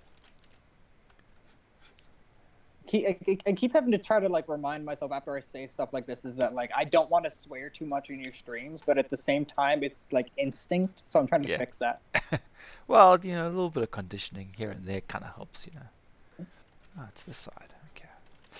I mean, because a lot of people swear on the stream when we're stressed out when we're busy fighting something. We're like, fuck, So I mean, the occasional one here and there, is fine. But I mean, if you're throwing it down, then yeah, you need to cut back a bit. Yeah, I curse like a sailor, so I keep trying to fix it a bit, and I'll catch it here and there, but Yeah, I but at do least apologize if I do it a little too much. yeah, but the thing is, you know about it, and then you're trying to improve it. You get some people that don't even notice it. They just throw it out there, and you just they purposely make a point of swearing as often as possible. You kind of well, that's not classy. You're not cool for using that kind of language all the time. The occasional, dude, I'm pretty sure I shared it to you already, but it was the whole SpongeBob, Patrick and SpongeBob, where they see an explicit word on the side of a dumpster.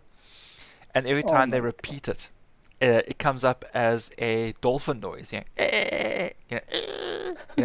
So they're like, "What's this word?" And then he goes like, "Beep, beep, beep, beep." It's like, "Oh, I don't know," but maybe. And then what is? Patrick says something like, "No, these are what you call sentence enhancers. What you do is you sprinkle them around in your sentences for extra spiciness. So instead of just saying ee, they go, how the ee are you?" And this is a kid show. And so they start using it in front of other people, and everyone's looking absolutely horrified. Like Mr. Crab literally throws SpongeBob out of the establishment, and well, you can't use that kind of language. And I'll try to find the clip on YouTube. I'll post it in the group somewhere for you to go check it out. But it is damn funny. Oh, I'm gonna have to go looking for that now. Yeah, it is good. My mother is gonna hate you for telling me that because that's all I'm gonna play now is dolphin noises. Nothing wrong with dolphins.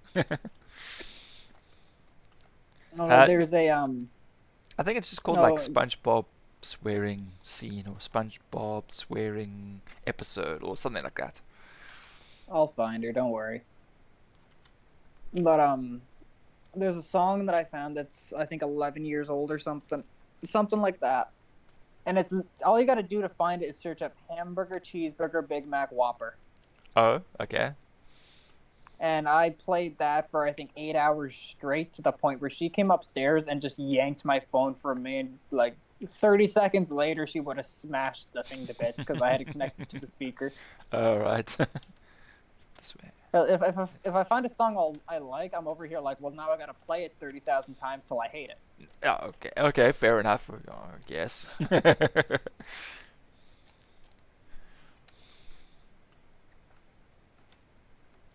Yeah, I must admit that I'm trying to think of something that I played back to back, and I think that would have been Nirvana "Smells Like Teen Spirit." I remember recording that same song, on one side of a tape, like 10 times or something because it would fit, because it was exactly 5 minutes long. And I had like one of those extra long play tapes or whatever, and I just remember recording it like multiple times, same track over and over. My brother just like, why do you keep playing that song, same song over? It's like, wow, it just talks to you, Yeah. No, my mother used to play. It wasn't the same song, but she had a playlist made on Apple Music. Yeah. Because she had an iPhone at one point when she was like really young. Like Apple Music came out, and like a year later she got it. Yeah. Type of thing. Yeah, back when it was still And useful. yeah, but she had a playlist on there, and she only had like 20, maybe 30 songs on this playlist. Yeah. And she used to hook it up to our old computer before it got fried. I wish it hadn't got fried. I could have a computer right now. But she used to play it over and over and over again. And any song that was on that, if I hear it, I will sing every single word of it. I can't remember any of the names, but if you play the song, chances are I know the lyrics. Yeah, I many years traveling in my parents' car, like road trips and things like that, and my dad had all these pre-recorded tapes from albums, and yeah, he always had to play both sides of the tape before swapping. There was no rewinding the tape, because the tape player didn't do that, and he didn't like starting in the middle of a track or in the middle of a tape. So we always had to listen to both sides of the thing before swapping the tape out. And yeah, so there were plenty of times where we had to like listen to the same stuff over and over, especially if you forget about it, and then would start playing the next side again. And you'd be like, oh, here we go again. You'd be like, no, no, oh, no, it's too late, committed. You have to go the full route again, I remember I don't know how people did it, because Haley's mother still does CDs. Like she still makes CDs for her music. Oh yes, yeah. And I don't know how people used to do it, because we'll do it for like one full CD will take like 3 hours on a bad day. Yeah. And I'll be sitting here like 15 minutes in, like, oh my god, are we almost done yet? Yeah, I must admit, our cars don't have Bluetooth, so they have CD players in them, and I grabbed all my old albums, those CD albums, and I put them into a little book, and I shoved them into the cars, and I actually agree with you. I actually put on my phone, which has like 3,000 plus songs on it now, something ridiculously large, but I can listen to a playlist, which would take days before I hear a repeat song. Whereas if I pop in a CD, within 40 minutes, I think it is, maybe an hour maximum if you're lucky, it's already repeated. And you're like, yes, time to find a new CD. It's like, it's got to be a good album for you not to change it. I remember, I think it was it was either my grandmother or my uncle, and he had a bunch of cassettes, and he had an old style like jukebox type thing that played cassettes. Oh right, yeah. Yeah, like one of the boombox, I think it's actually called. Yeah. And he used to put his cassettes in. He had them all labeled with artists, because he always put just one artist on each one. Yes, yeah, full albums. I remember I was young and I didn't know what they were for, and I always saw people painting cassettes. So I'm just like, I'm going to do that. And the first time I did it is I took all his cassettes, and I was always told to use a white background for whatever you're painting. So I took all his cassettes and just started dunking them in white paint. Oh no.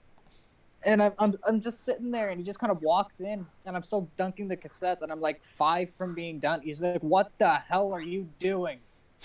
And he picks them up, and he tries to like scratch the paint off and look through them, and there's no more names on them anymore. And he's sitting here like, "You're gonna rename every single one of these," and there were like 200 of them. I'm just like, "Shit, I just wanted to paint."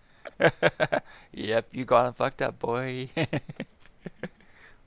I done gone fucked up. You fucked it up. Not supposed to be here.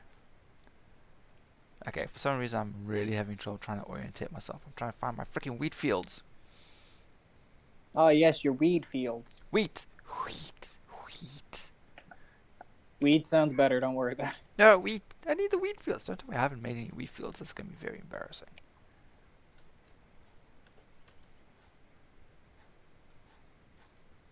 Maybe this is where I'm supposed to plant it. Oh, well, this is now the Tower of Wheat. No, I haven't made barley. I've made barley. I haven't made wheat. Okay. How did I miss that?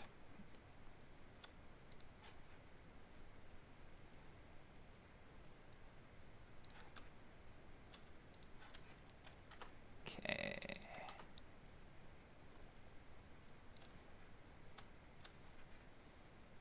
Now I bet you I'm going to find my wheat tower.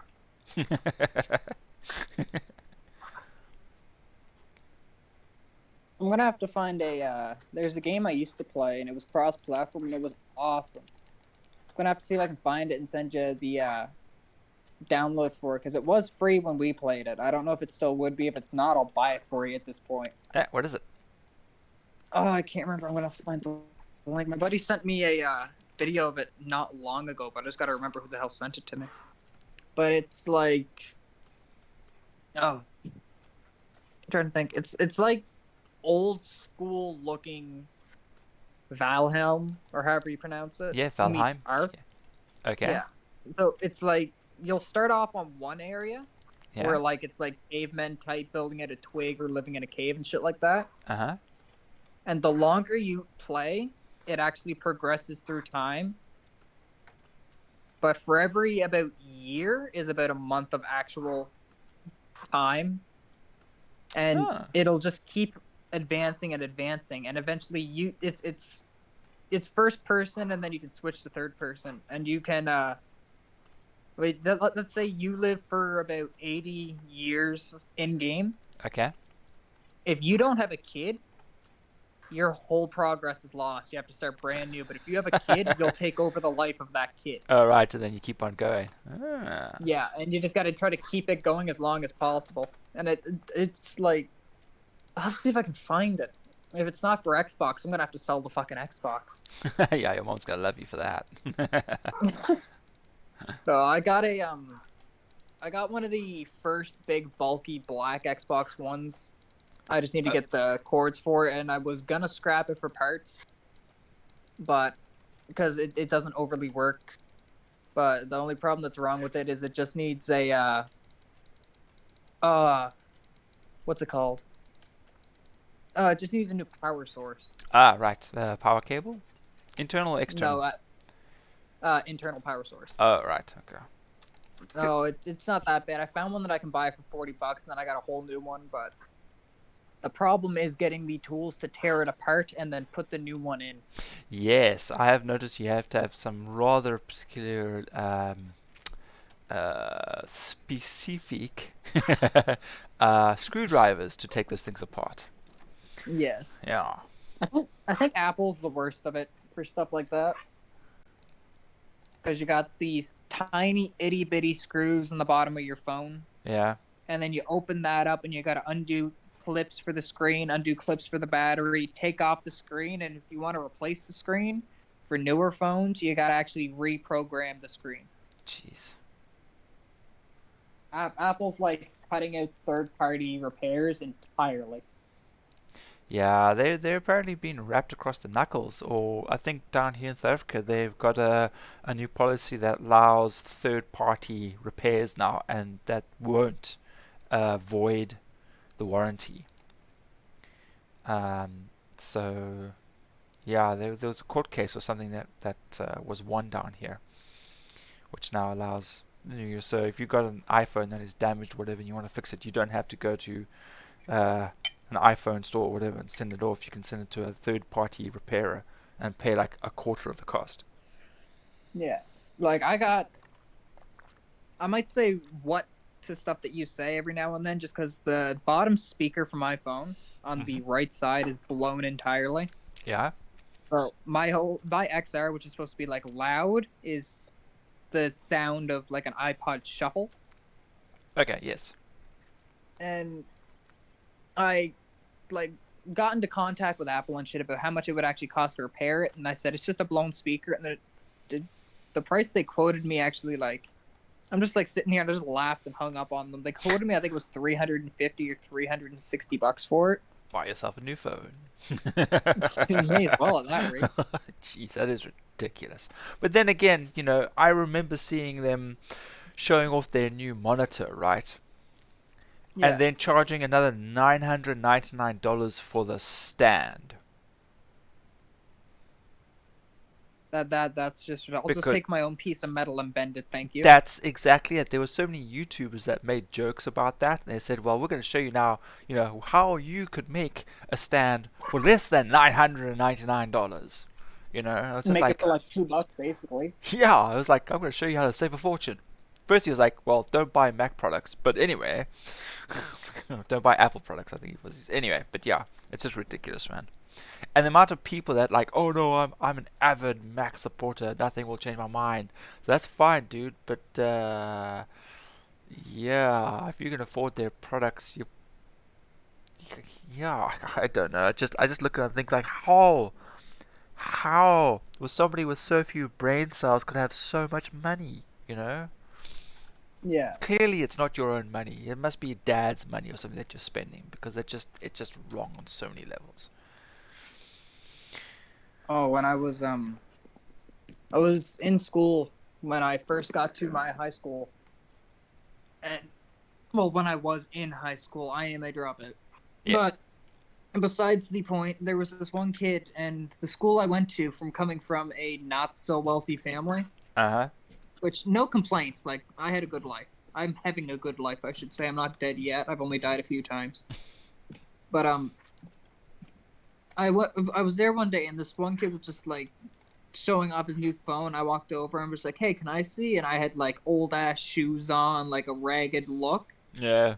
And the first thing he says to me is, "I didn't know they allowed homeless people at this school." And I'm over here like, I'm about to beat the shit out of this kid one of these days.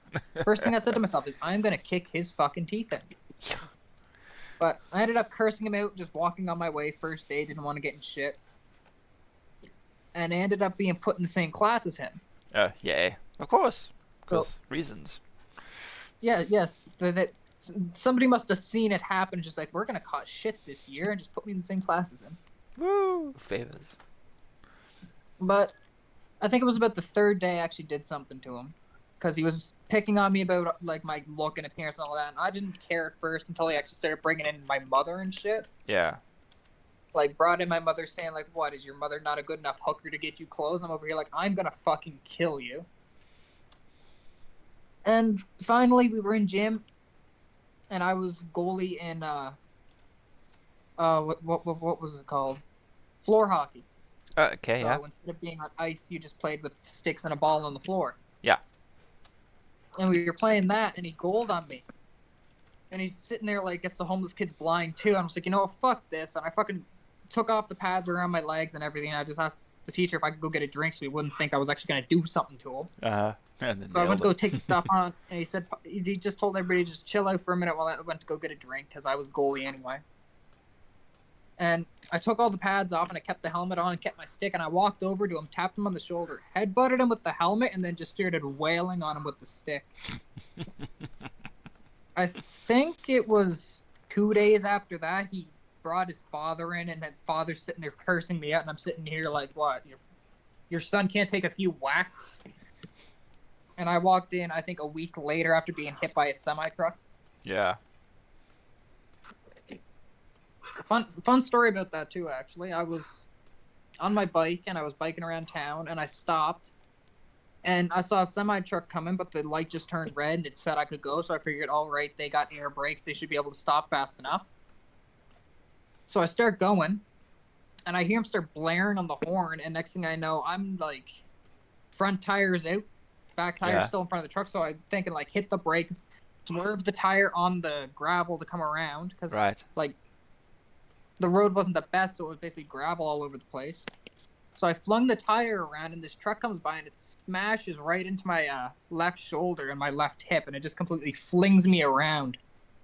And I walked in, and I had my upper shoulder was put in almost like a splint. Yeah. It was metal bars just across my both shoulders to keep my one arm straight, and I had like a big bundle of metal on my hip to keep it from moving in a way it wasn't supposed to.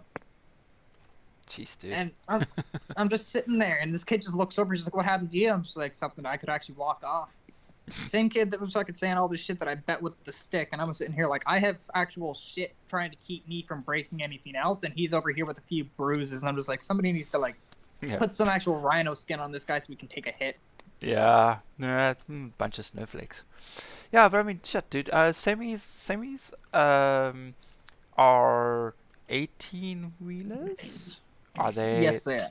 Okay, all right. Yeah. I was just trying to get them because we don't call them semis or semis here. We just have like trucks, and then we've got trucks. Yeah. I'm just trying to think now. Cargo trucks. You know.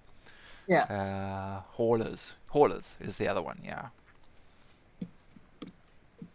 Yeah. I got hit by that, and the guy got out of the truck when I got hit, and he's just like, "We're gonna get you to the hospital." And my mother was at work, and I'm just like, "Well, this hurts like hell. I'm gonna just lay here." And he's like, "Come on, get up." I'm just like, "I can't get up. You need to call an ambulance." He's like, "An ambulance will cost like this much." I'm just like, "You know what? Fuck it then. I'm gonna crawl." And I crawled. Yeah. It took me about a half hour, and then a couple cars stopped, and they came out. I'm rolling smoke. Sorry. Oh, It okay. might be a bit loud at certain points. But a few people came over, and one guy put his hand right underneath my lower back to elevate my hip, and the other guy picked me up just around the back of my shoulder blades so my shoulders wouldn't move too much. Yeah. Because they saw that they were like black and swollen to all living hell. And they put me in the passenger. Well, not really the passenger. It was one of the ones where it had the driver's seat, the passenger seat, and then if you walk through, there's like a little laying area in back when they have long hauls. Oh, yes, yeah. And they drove me to the hospital. I got into the hospital, and doctors are sitting there like, "We need to do something." And I'm just like, "Yeah, no shit." And I was, I think, 8 hours later, they wanted to cut me open and do all this shit because they thought I broke something, and they wanted to actually mend it together in case anything was shattered. And I'm sitting here like, "No, I don't got time for that. My mother will be off work soon." They put all this shit on me. And I'm starting to think that I should have took the surgery. Yeah. Because I had to carry one of the, I can't remember how many liters it is, one of the water coolers, the big ones, one of the big towers of water. Yeah.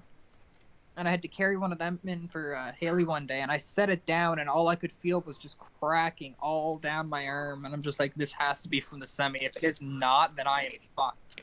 Yeah, things have a strange way. I mean, dude, fucking hell. I mean, I wiped out on a pair of Skyrunners. Just nothing else involved. Just me on a pair of Skyrunners. Now you know what those are? Stilts with the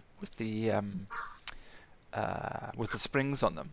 You know, so like, yeah. So a lot of other people do like a lot of athletic stuff with them. You know, I just used to walk and jog in them at night when it was nice and quiet, so I didn't have to worry about cars. And at one stage, I was getting up to like a nice speed, you know, where I could actually like leap like 2 meters at a distance at full tilt. Now the thing is though with those things is you have to always lift your feet a certain height because the spring resets the foot back to its default position each time, right? So if you start getting tired and you don't lift your legs up, you catch your feet on the ground as you're running. And that's what happened to me, and I was leaping along, and I didn't lift my leg high enough as I was getting tired, and caught my foot, and boop, boop, boop. Next thing I knew, you know, I'm flying ahead, my feet are behind me, and I hit the ground. Now, the only saving grace was that I actually had my wrist guards on. You know, those little things with the plastic protection from the hand over the wrist.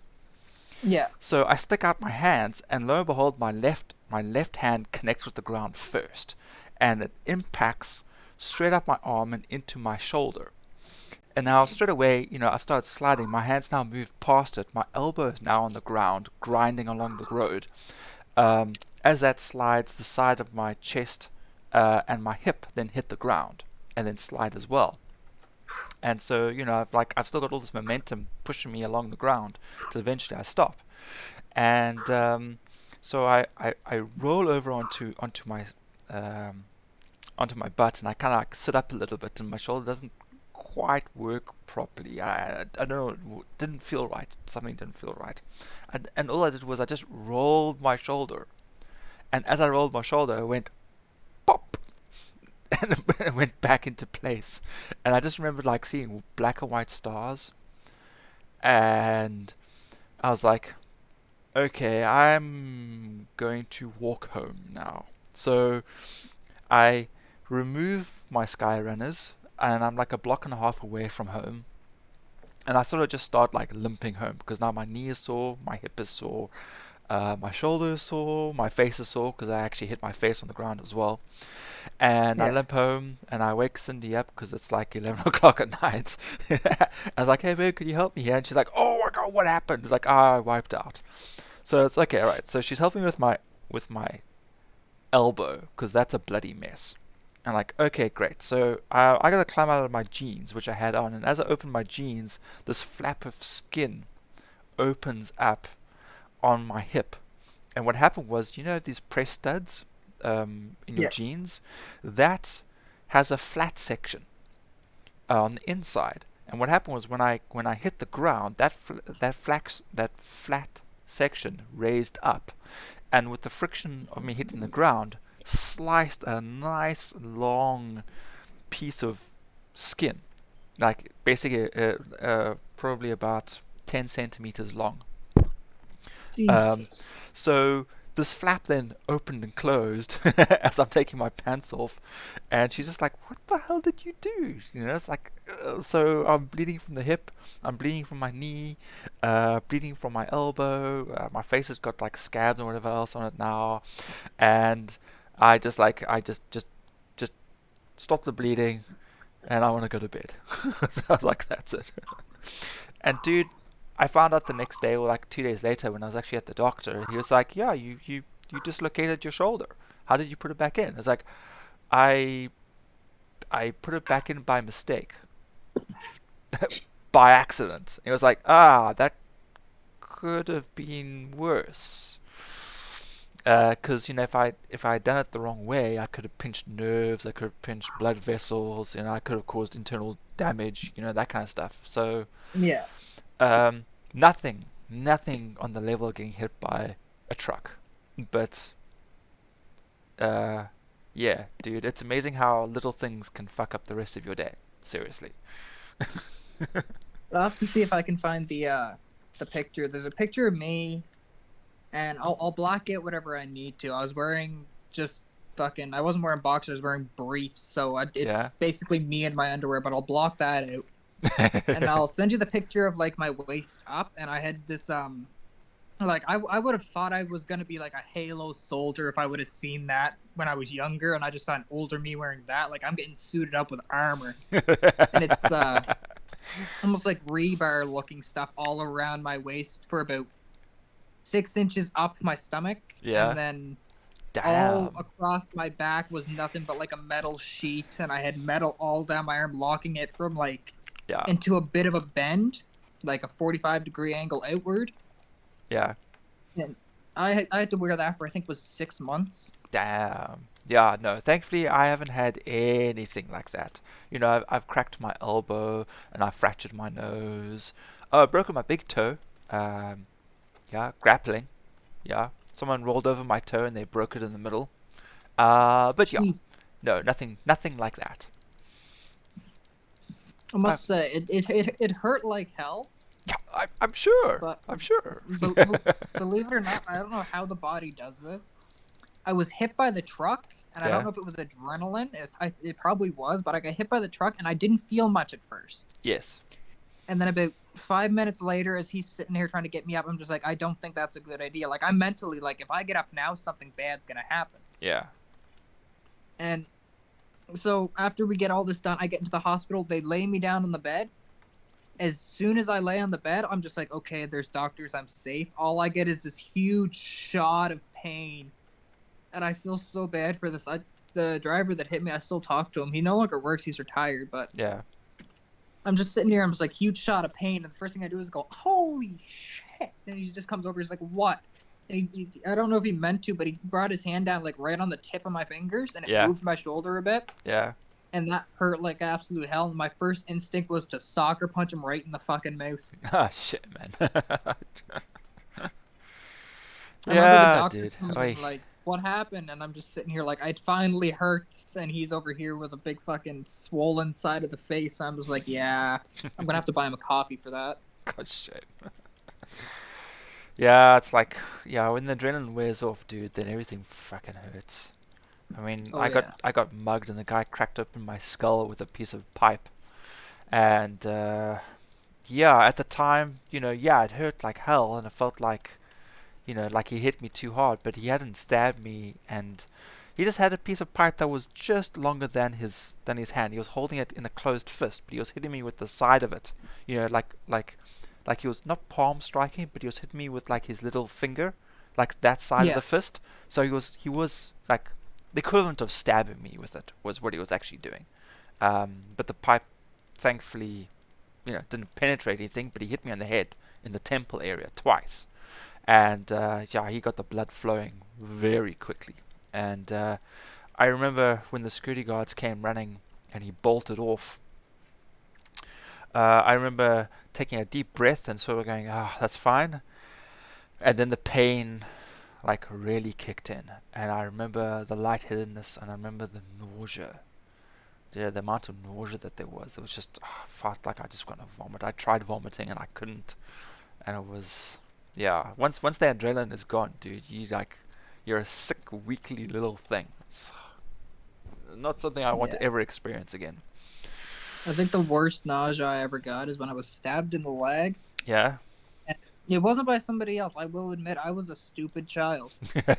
And we used to live in a bad area, but it was cheap, and that's what we could afford. Yeah. And there were always break-ins happening. So my mother, when she was younger, used to do self-defense courses. Uh-huh.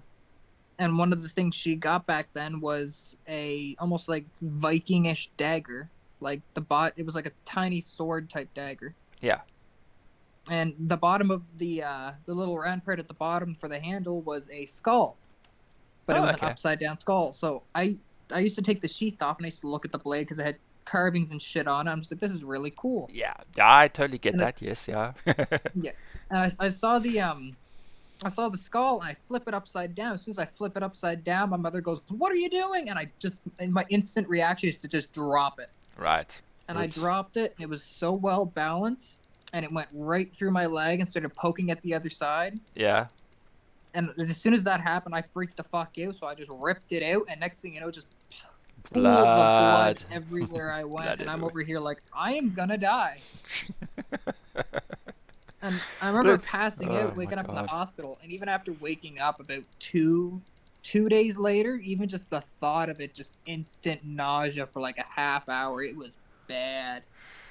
You know what the nice thing about all these stories is, it's really cuck, like really, really crap and shit. But if you can actually laugh about it in some degree, at least you've learned something. Well, I mean, you survived it, so that's usually a good sign. But I mean, man, the shit you get up to, not even on purpose, it's just like, just innocently just existing, and this kind of crap happens, Oh my god! I remember I got caught by the police one day doing B&Es, and if you don't know what that is, I do. Yeah. Okay, thank God. I was gonna say we use weird terms down here. I don't know if they use that everywhere. No. I'm aware of the terminology. Yeah. But I got caught one day and they brought me in, and one of the police started looking at my record and he started laughing, and I learned a lesson that day where if you don't think you can laugh at it, if you do something stupid and you get hurt, and then like a year later somebody sees it and they laugh about it, or somebody hears about it and they laugh about it, if you can't laugh about it, there was no point in ever doing it. If you know that something bad can happen and that something bad happens, then don't do it if you're not willing to have somebody laugh with you or at you about it. Yes. Yeah, I think that's life lessons. That's how you learn. That's the wrong I way. think. Oh, I swear to God, this dog's gonna get his whole throat swollen up, and I'm gonna be in charge of it. Would you shush? Yes, you're adorable. Hello. No, come here then. I'll show you they're not out there. Come on.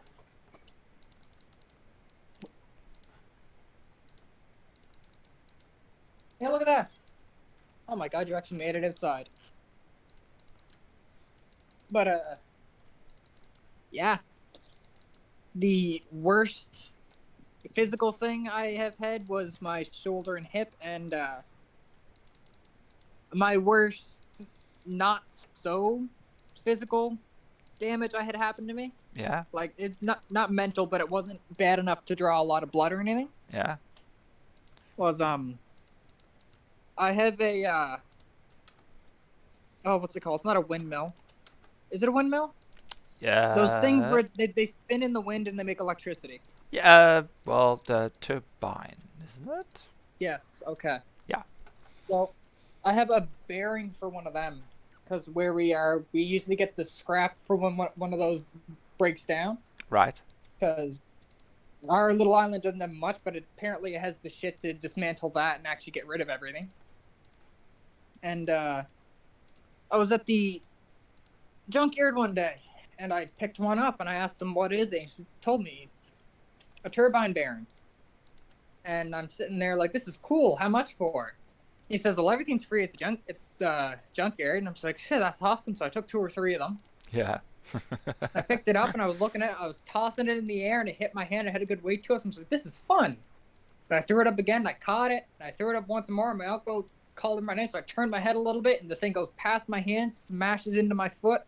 And I just collapsed. Oh no. My uncle comes over. He says, what did you do? I was like, I think I broke my whole foot. He takes off my shoe, and he looks at it. And I did break it. I broke a piece of it. I broke one of the bones just along it. Yeah.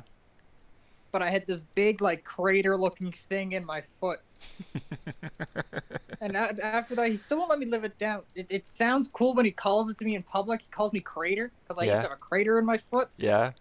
But as soon as somebody hears the backstory, they just burst out laughing at me, and I'm over here like, yeah, all right, I deserve that. Yeah, it's that real sort of, what's it, The Simpsons, that bully kid, you know, he was like, ha ha ha. Nelson. Nelson, there we go. Yeah, dude. Oh my goodness. Yeah, if you can survive it, you can laugh at it, I think. Huh? If it's self-inflicted, you know, if you can survive it, you can laugh at it, you know. Yeah. That's a good way to look at it.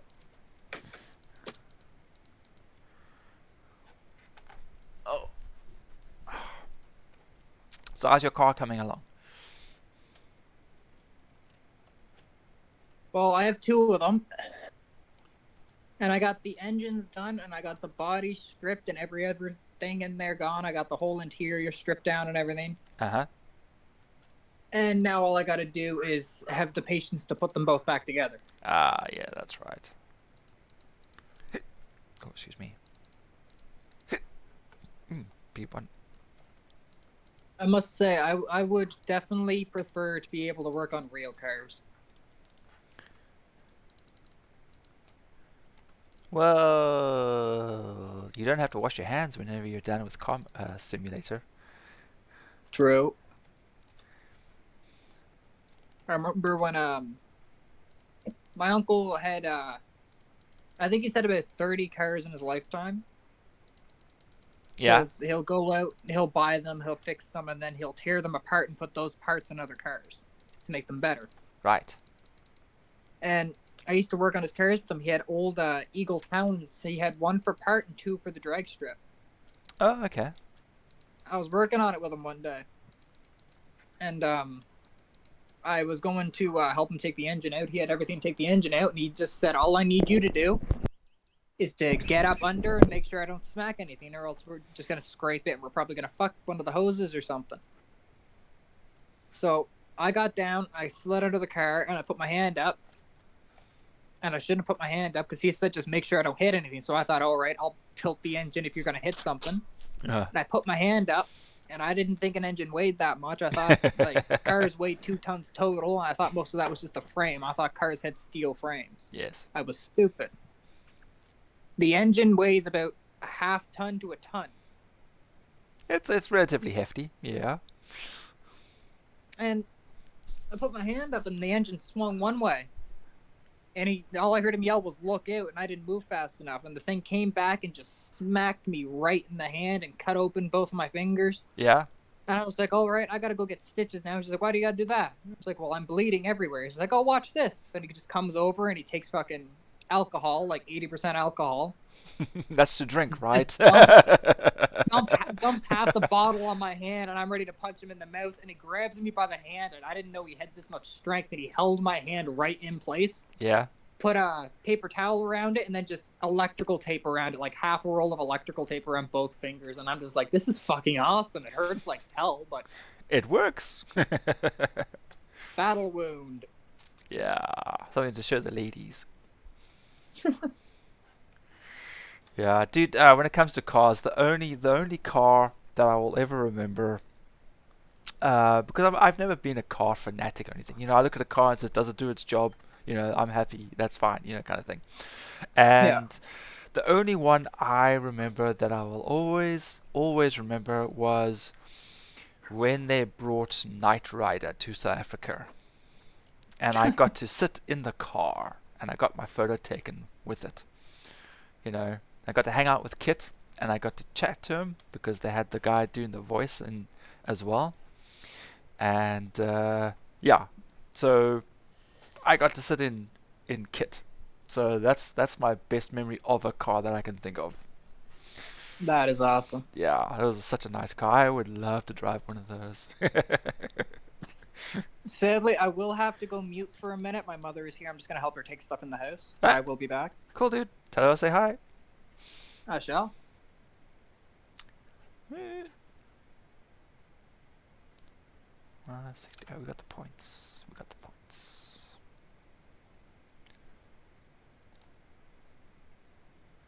We need banner safe zone.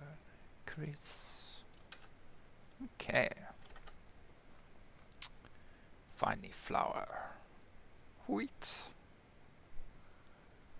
And that's good. Bread is starting up.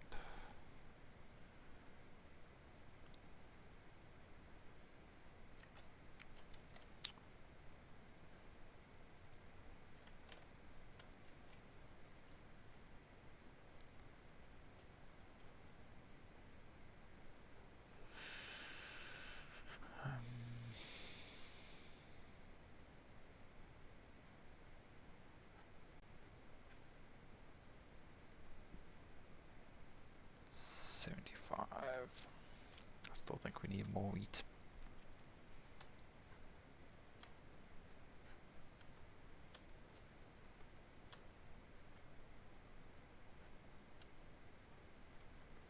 More wheat.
There you are.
Jimmy. Okay, Weevil, say hi to my mother. Howdy, howdy. That was not a hi, that was a That was a, that howdy, was. howdy. hi, Weevil. How you doing? Still alive. That's always a good thing. That's fine. I cleaned my room. Yeah, I don't believe Sort you. of. I don't believe you. Sort of. But then you messed it up again. It was clean. Sure, it was. You have to maintain the cleanliness before I stop saying clean your room. If the room is clean, I don't say clean your room. It's when it gets messy again. It's still not messy. I have a briefcase and a few clothes. No. It's not as messy. I got a briefcase and a few clothes. I said you had to send us pictures yesterday. If you didn't send us pictures, it never happened. What? I gotta send them pictures. Okay. Pictures You of a want clean. photographs. Yeah, These are smart yeah. Take fucking pictures people. of the room so we can see that it's clean. Otherwise, we don't believe you. Why does everybody take my mother's side? Because these are people. It's more fun.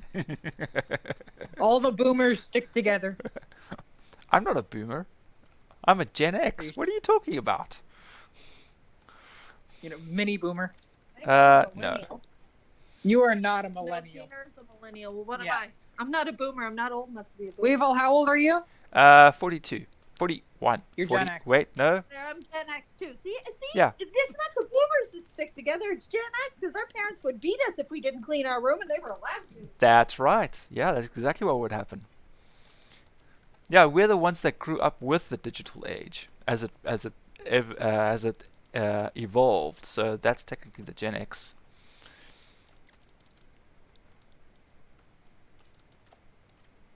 You let hostages out at all? I let one out. I did. Because he wants to fuck. The what? We're gonna run upstairs now. We have 2 rabbits and they like to fuck each other. Oh, well, they're rabbits. Isn't that what they're supposed to do? Yes, but they are both male and it's non-stop until they pass out. Well, then whose fault is that? You should have got a male and a female. Then you would have had endless supply of meat. I'll let you tell my mother that. We should have got a male and a female. Then we would have had an endless supply. She is not in support. No. No, rabbit meat is an acquired taste, I think. Depending on what you feed them and how they cultivate it and stuff like that. So Yeah.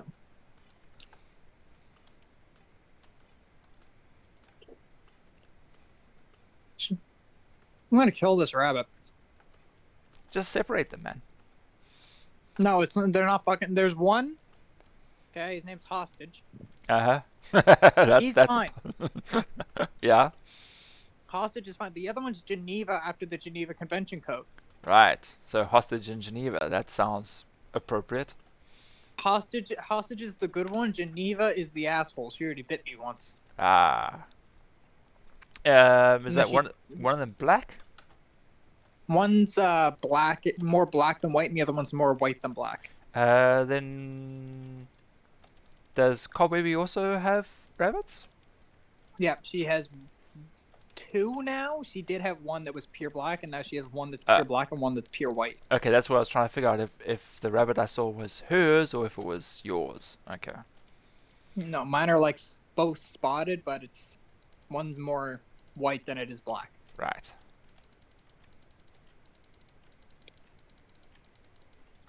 Sure, colony points are flying.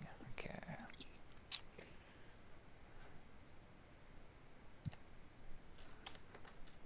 I'm in the mood to play Elder Scrolls Online now. Yeah, dude, give it a go. You're playing solo, play through the storyline. I probably will. Do you remember the how big it is? For computer, it was 86 gigs. Oh, Jesus, probably the same on this one. Let's see. Not necessarily. I mean, it depends on how it's, compressed and all that kind of stuff. Elder Scrolls Online. Oh, don't forget also, I've got quite a lot of the DLCs. If you just got the base version, it could be smaller. Fair enough.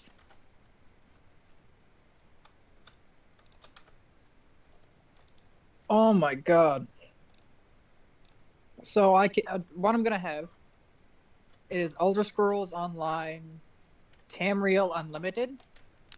Yes, which okay. is the base game. Yeah. And then I'm gonna get the Elder Scrolls Online Morrowind upgrade. Don't get that one. Save up and get Blackwood. No, it just comes with it. It's free. Oh, okay, all right, yeah, because that's Vardenfell then, and one or two other places. Yeah, if you do buy one, get the Blackwood expansion, because I think that includes all the others. It's pretty cool. Because that is the latest one. For us at the moment, it's not on special, but it's like 1,000 rand for us.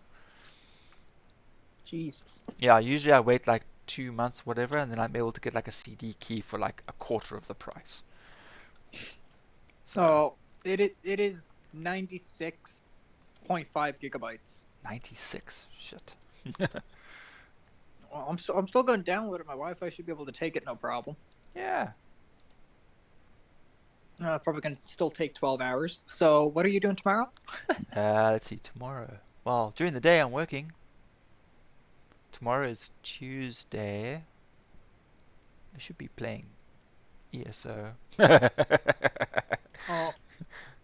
if you guys are under, if you're under your server, I might pop in and ask for a bit of help every now and then, because I'm not going to have a clue what's going on.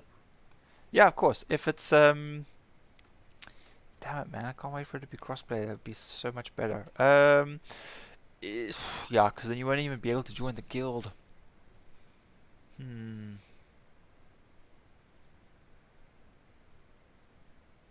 Yeah, that does suck. Damn. I got no workaround for that until it becomes crossplay.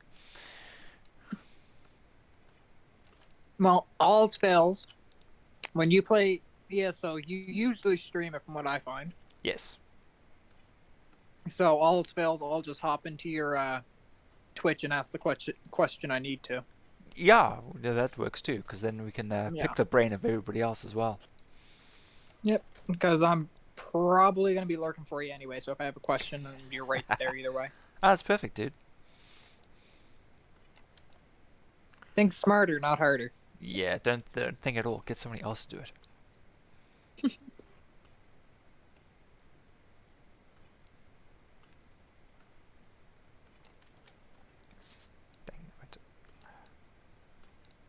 But if I may ask, because my brain is shit, what is your work again? My work. I work as a guest house manager. I help my parents run a guest house. It's a family-run guest house. Okay. Yeah. How do you like that then? It was good until we got screwed over by COVID. Now it's like super quiet, and we get like the occasional guest like once a week or whatever. And yeah, it's pretty shitty at the moment. So, but No, before that, I've been doing it for 20 plus years. Uh, so yeah, the world comes to you kind of thing. So that's the really cool thing about it. that's nice. Yeah, because I mean, I also like cook breakfast and whatever else. So the guests socialize and they'll chat about stuff, and they'll tell stuff about their country or things that they find interesting, or ask them where they're going for the day, and I'll give them directions and um, advice where to go and what not to do. That kind of stuff. Just make sure all in all their stay is pleasant and enjoyable. Oh yeah. Yeah. Is there a open bar at this place? No. We have an Shit. honor. I was gonna say, I'll be right over. Yeah, it's an honor bar, so you pay for what you take, and you write down what you take. So, hence the honor part. Fair enough.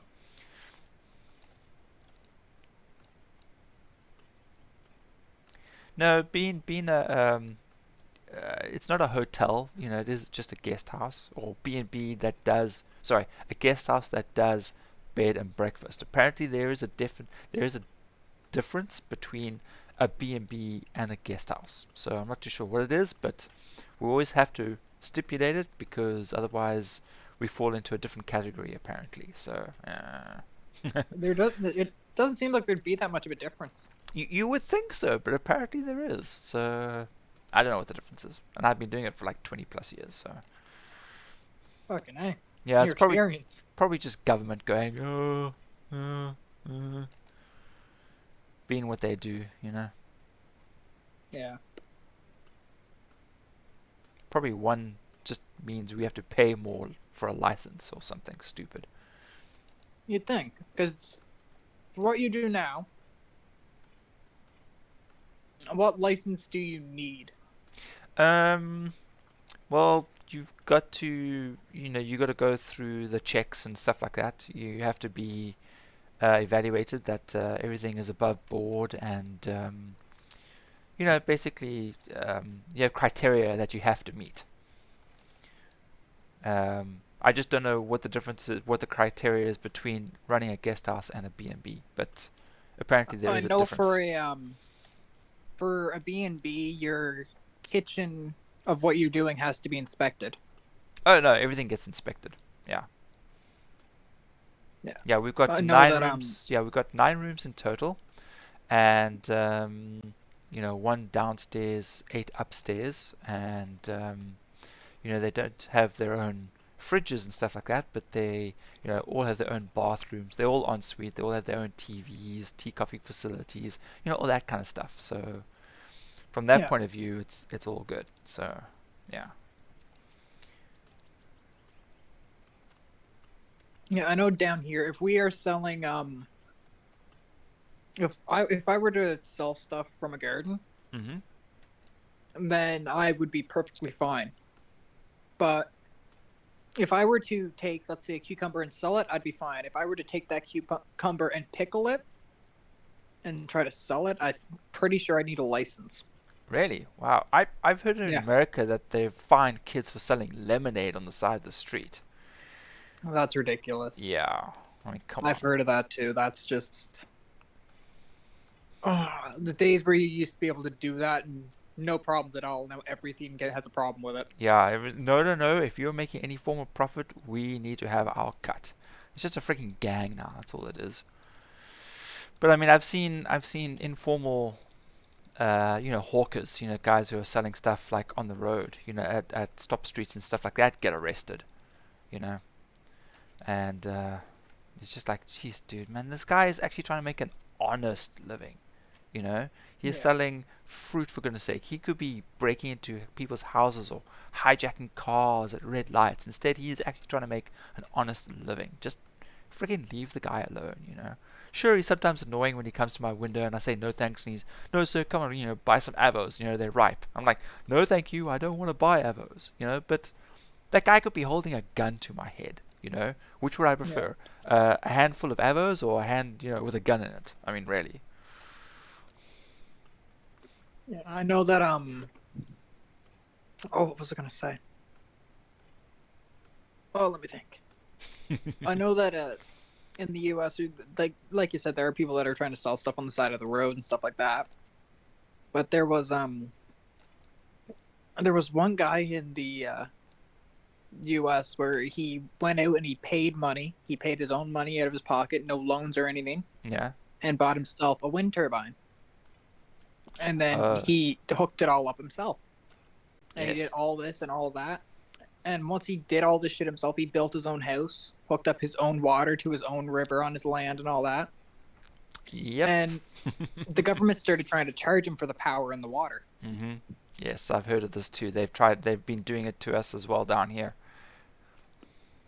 Fucking ridiculous. Like, we bought the land. We got all this shit running ourselves. You weren't helping. I'm not paying you. Yeah, plus, oh no, you didn't get a licensed electrician to do it. This is illegal. You have to take this down. This wasn't done by a certified plumber, so you can't have your water installed. So you have to disconnect it and then have a plumber come in and do it for you instead. Yes, yeah, sounds like Fucking ridiculous. yeah, it is.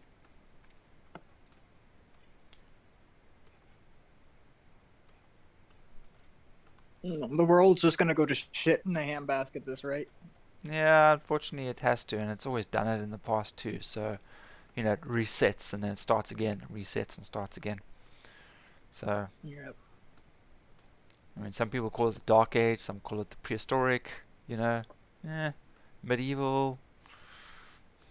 Each like when Rome fell or Mesopotamia or Egypt, then they all go through their Dark Age and then they start again.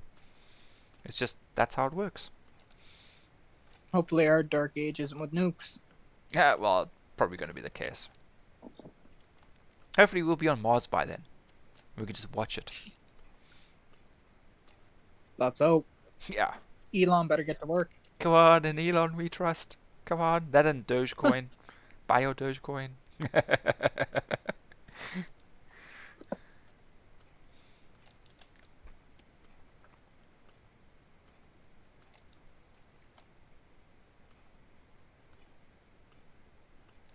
Oh, I'm getting old. Yep.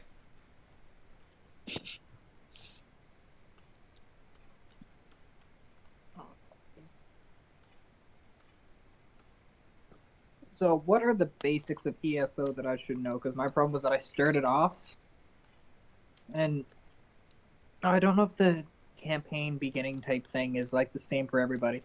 It But really it actually changes if you've got any of the DLCs, because sometimes it'll load you into the DLC storyline and not the main one.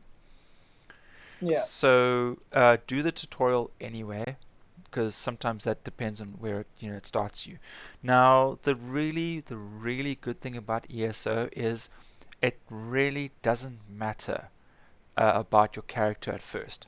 You can have an Argonian, you can have a Wood Elf, you can have a Khajiit, you can have them as a Nightblade, you can have them as a magic user. It really doesn't matter, because later you can actually respec your skills and abilities and stuff like that. So it'll cost gold, obviously, but the fact that the system is quite forgiving in that aspect, you can mess around and see what you actually enjoy. You can start off with a Nightblade and then go, you know what, I'm not really enjoying this, I'm going to change my dual weapons to a bow instead. And then you just train yeah, up using the bow and see where it goes from there, kind of thing. So think about like an idea of a character that you would like, a basic idea. Start with that, because my character changed like 5 or 6 times in the past year and a bit that I've played her. So it's a forgiving system, thankfully. So just play it, enjoy it, get a good feel for it, and then see what works. Try some magic out, try some hand-to-hand weapons, try some bows, that kind of thing, and just see where it takes you. See what fits your play style. And eventually what you'll do is you're like, okay, cool, I've got a Wood Elf Warden Bow Master. I'm happy with this one. Now I want to make a heavy armored dual wielding tank, for example, and then you'll start building that. So That would be my kind of build. yeah, I mean, there's loads of fun. I mean, I've made a dedicated healer. I'm busy working on my tank build at the moment, but I'm playing majority still um with my first initial character, which is the bowman, she's now a proper damage build. Yeah, so she's It's not too DPS. bad then. Yeah, loads of fun.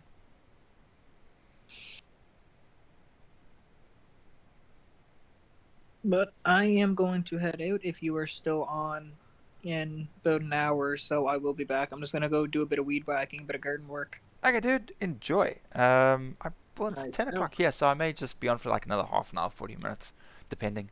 So I might catch you later. All right. If you are not on, I'll send you a good night message then. Alright, dude, have a good one. Have fun. You too, buddy. Enjoy the rest of your stream. Yeah, thanks for the company. No problem. Thank you. Cheers. Cheers.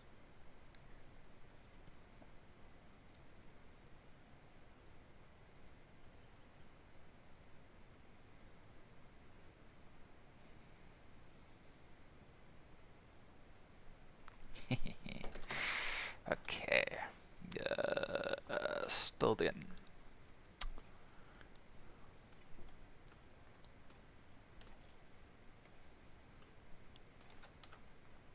Is that...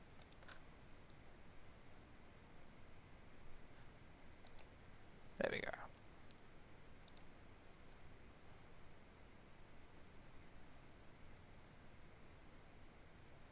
Oh, playing Counter-Strike. Okay.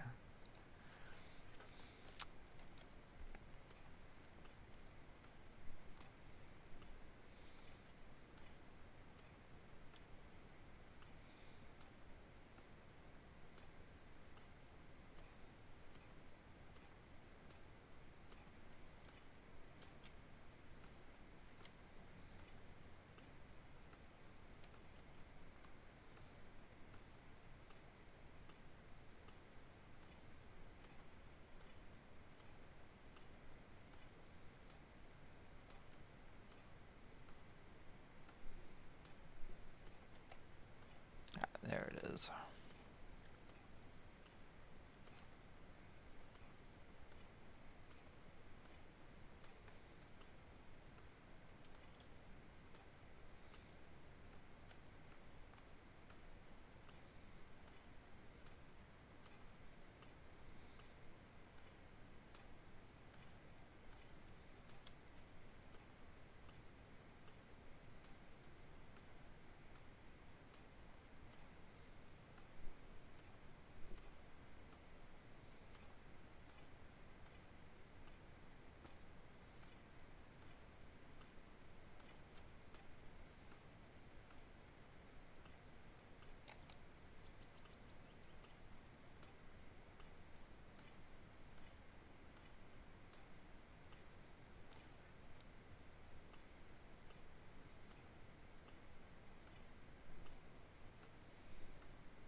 There it is.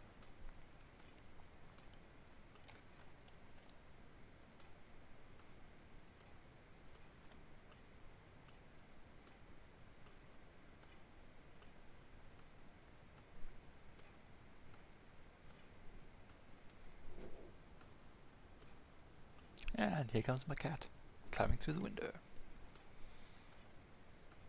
Hello. Meow. You took your sweet time.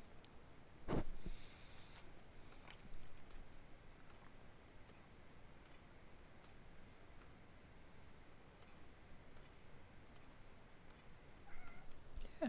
Come. Here we go. There's a kitty kitty.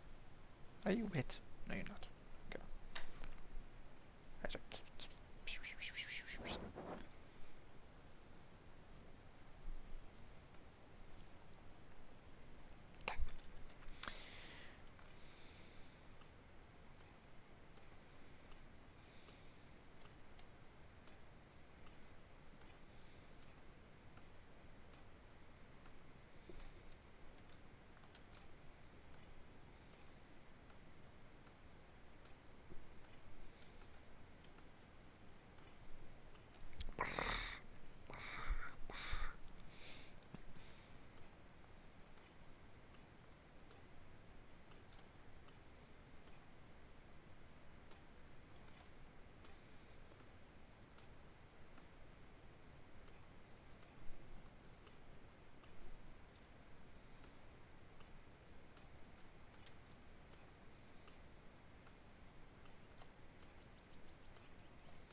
science.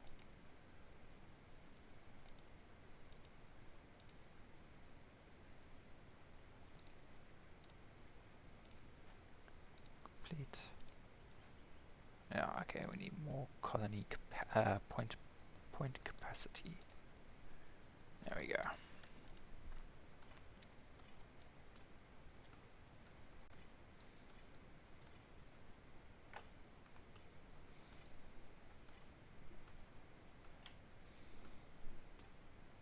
Yeah, I'm pretty sure that doesn't taste too good, cat.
Sure, stuff is a lot slower to dig through, that's for sure.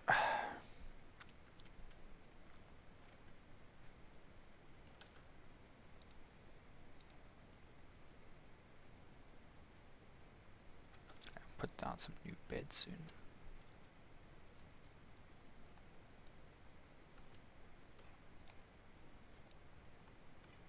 Ah, damn it.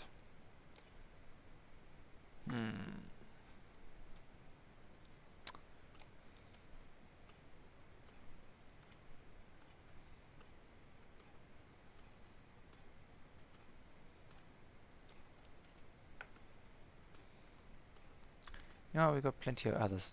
Dig holes. Oh, I'm just going to turn this one to wheat.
Okay, we've got plenty of trees, that's fine. Okay, we've got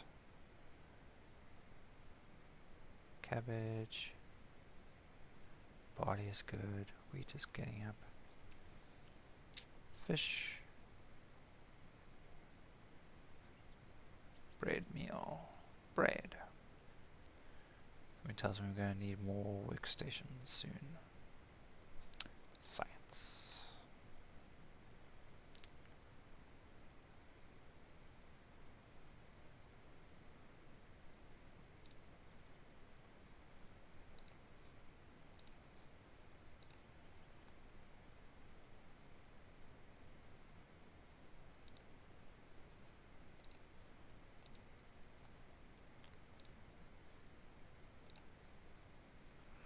Okay.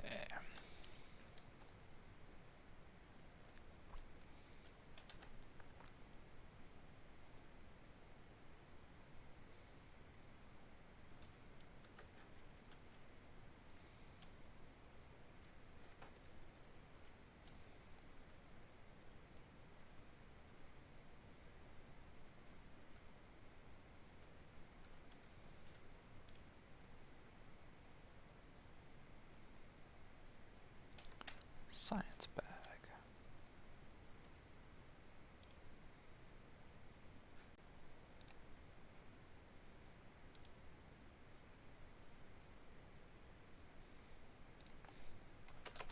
Make that 500. 10, 2, 2. Well, 10, 10, 50. 10.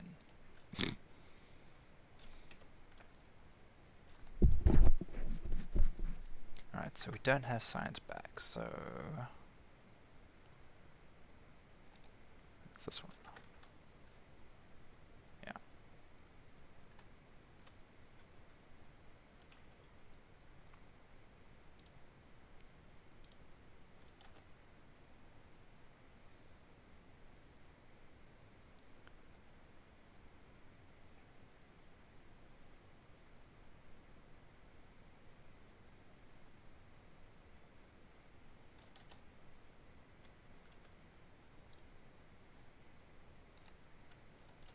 Okay.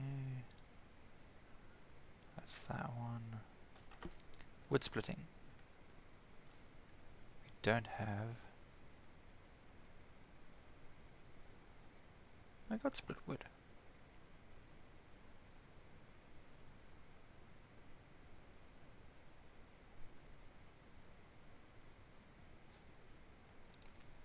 Oh, we haven't finished researching it. Okay.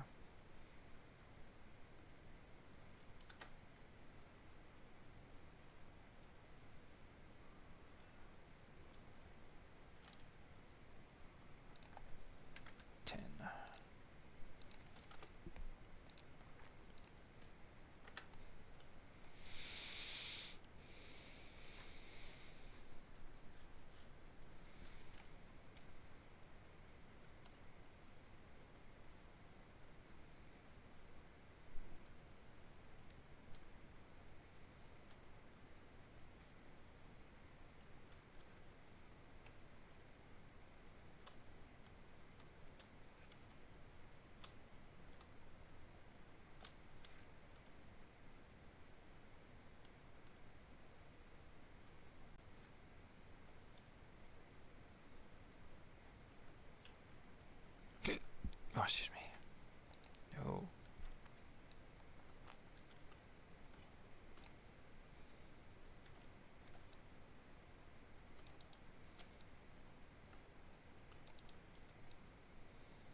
No.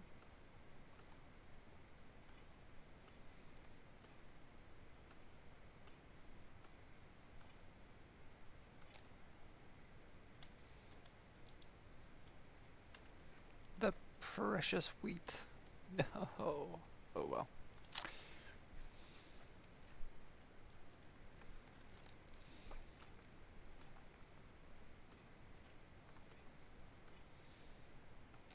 In the safe zone? Yeah, it's in the safe zone.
Mm. It's cold. Cold, cold. Just close the door properly, make sure it closes, okay? Nope. There we go. Thank you.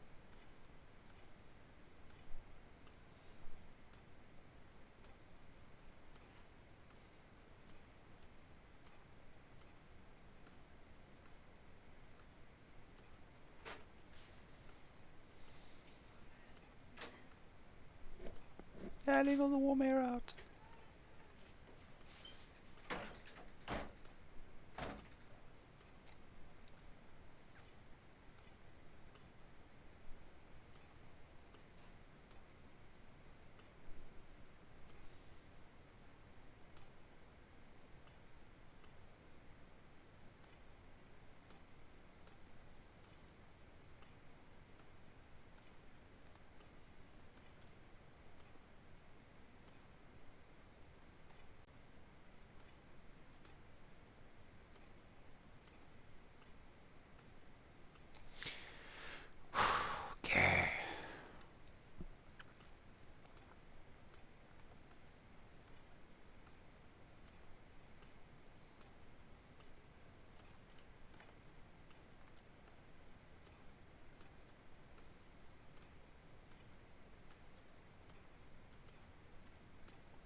Oh, that is clay. Okay. Oh, got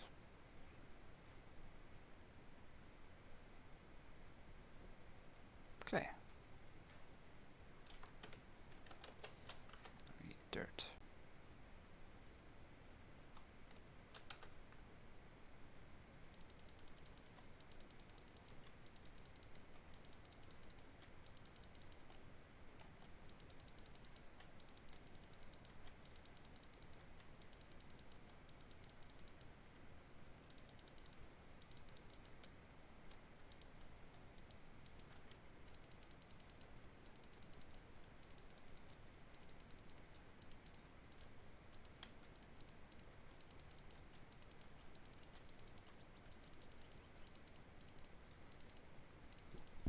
Big one.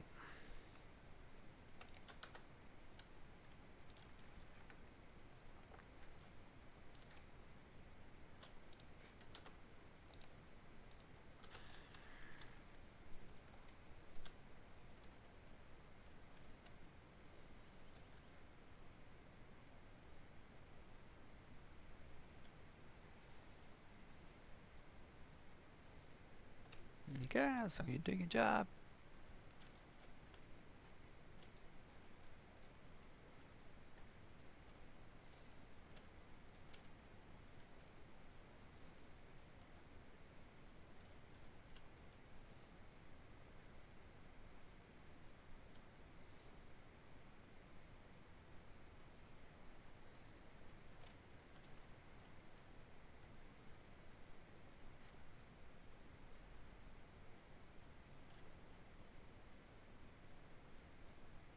Okay, so it is this one, this one.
Need a break from this.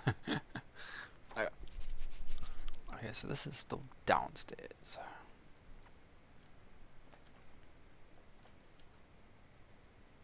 Okay, that's the dead end side.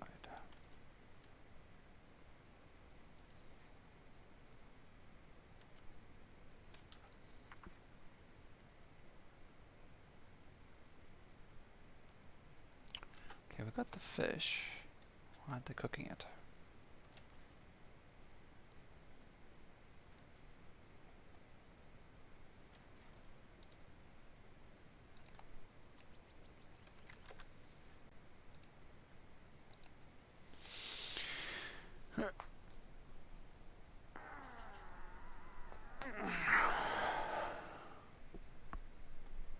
Oh, points. Points. Science. Where's that science thing? Alrighty.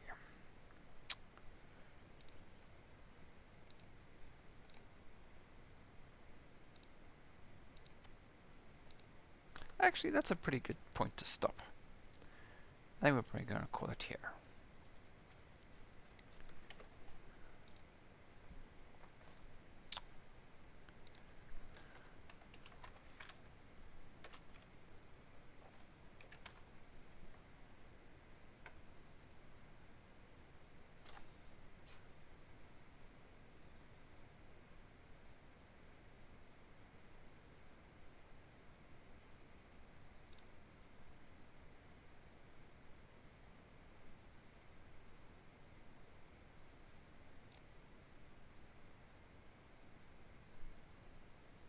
Oh, that one's too late.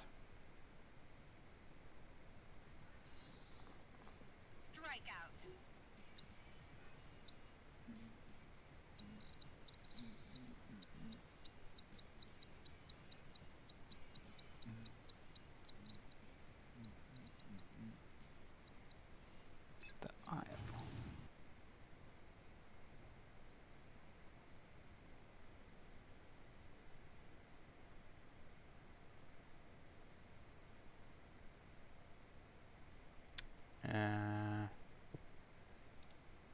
OEG.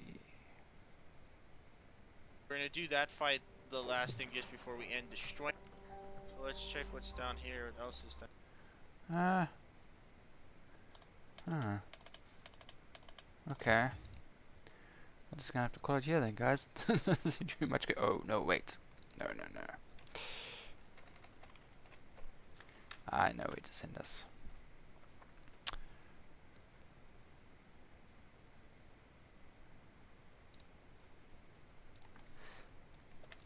Flat. Pull it out very flat. Now cut across and get our little roll of paint. We always use that little roll of paint. Now, Can't raid the we're gonna channel. have a nice little No, mountain of this for you back why? here. Push that paint right into the fabric. Just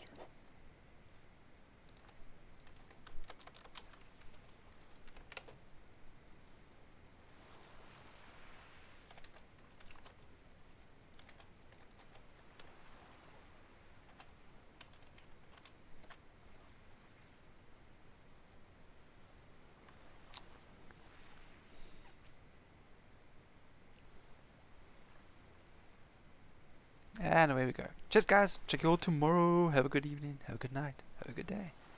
Bye.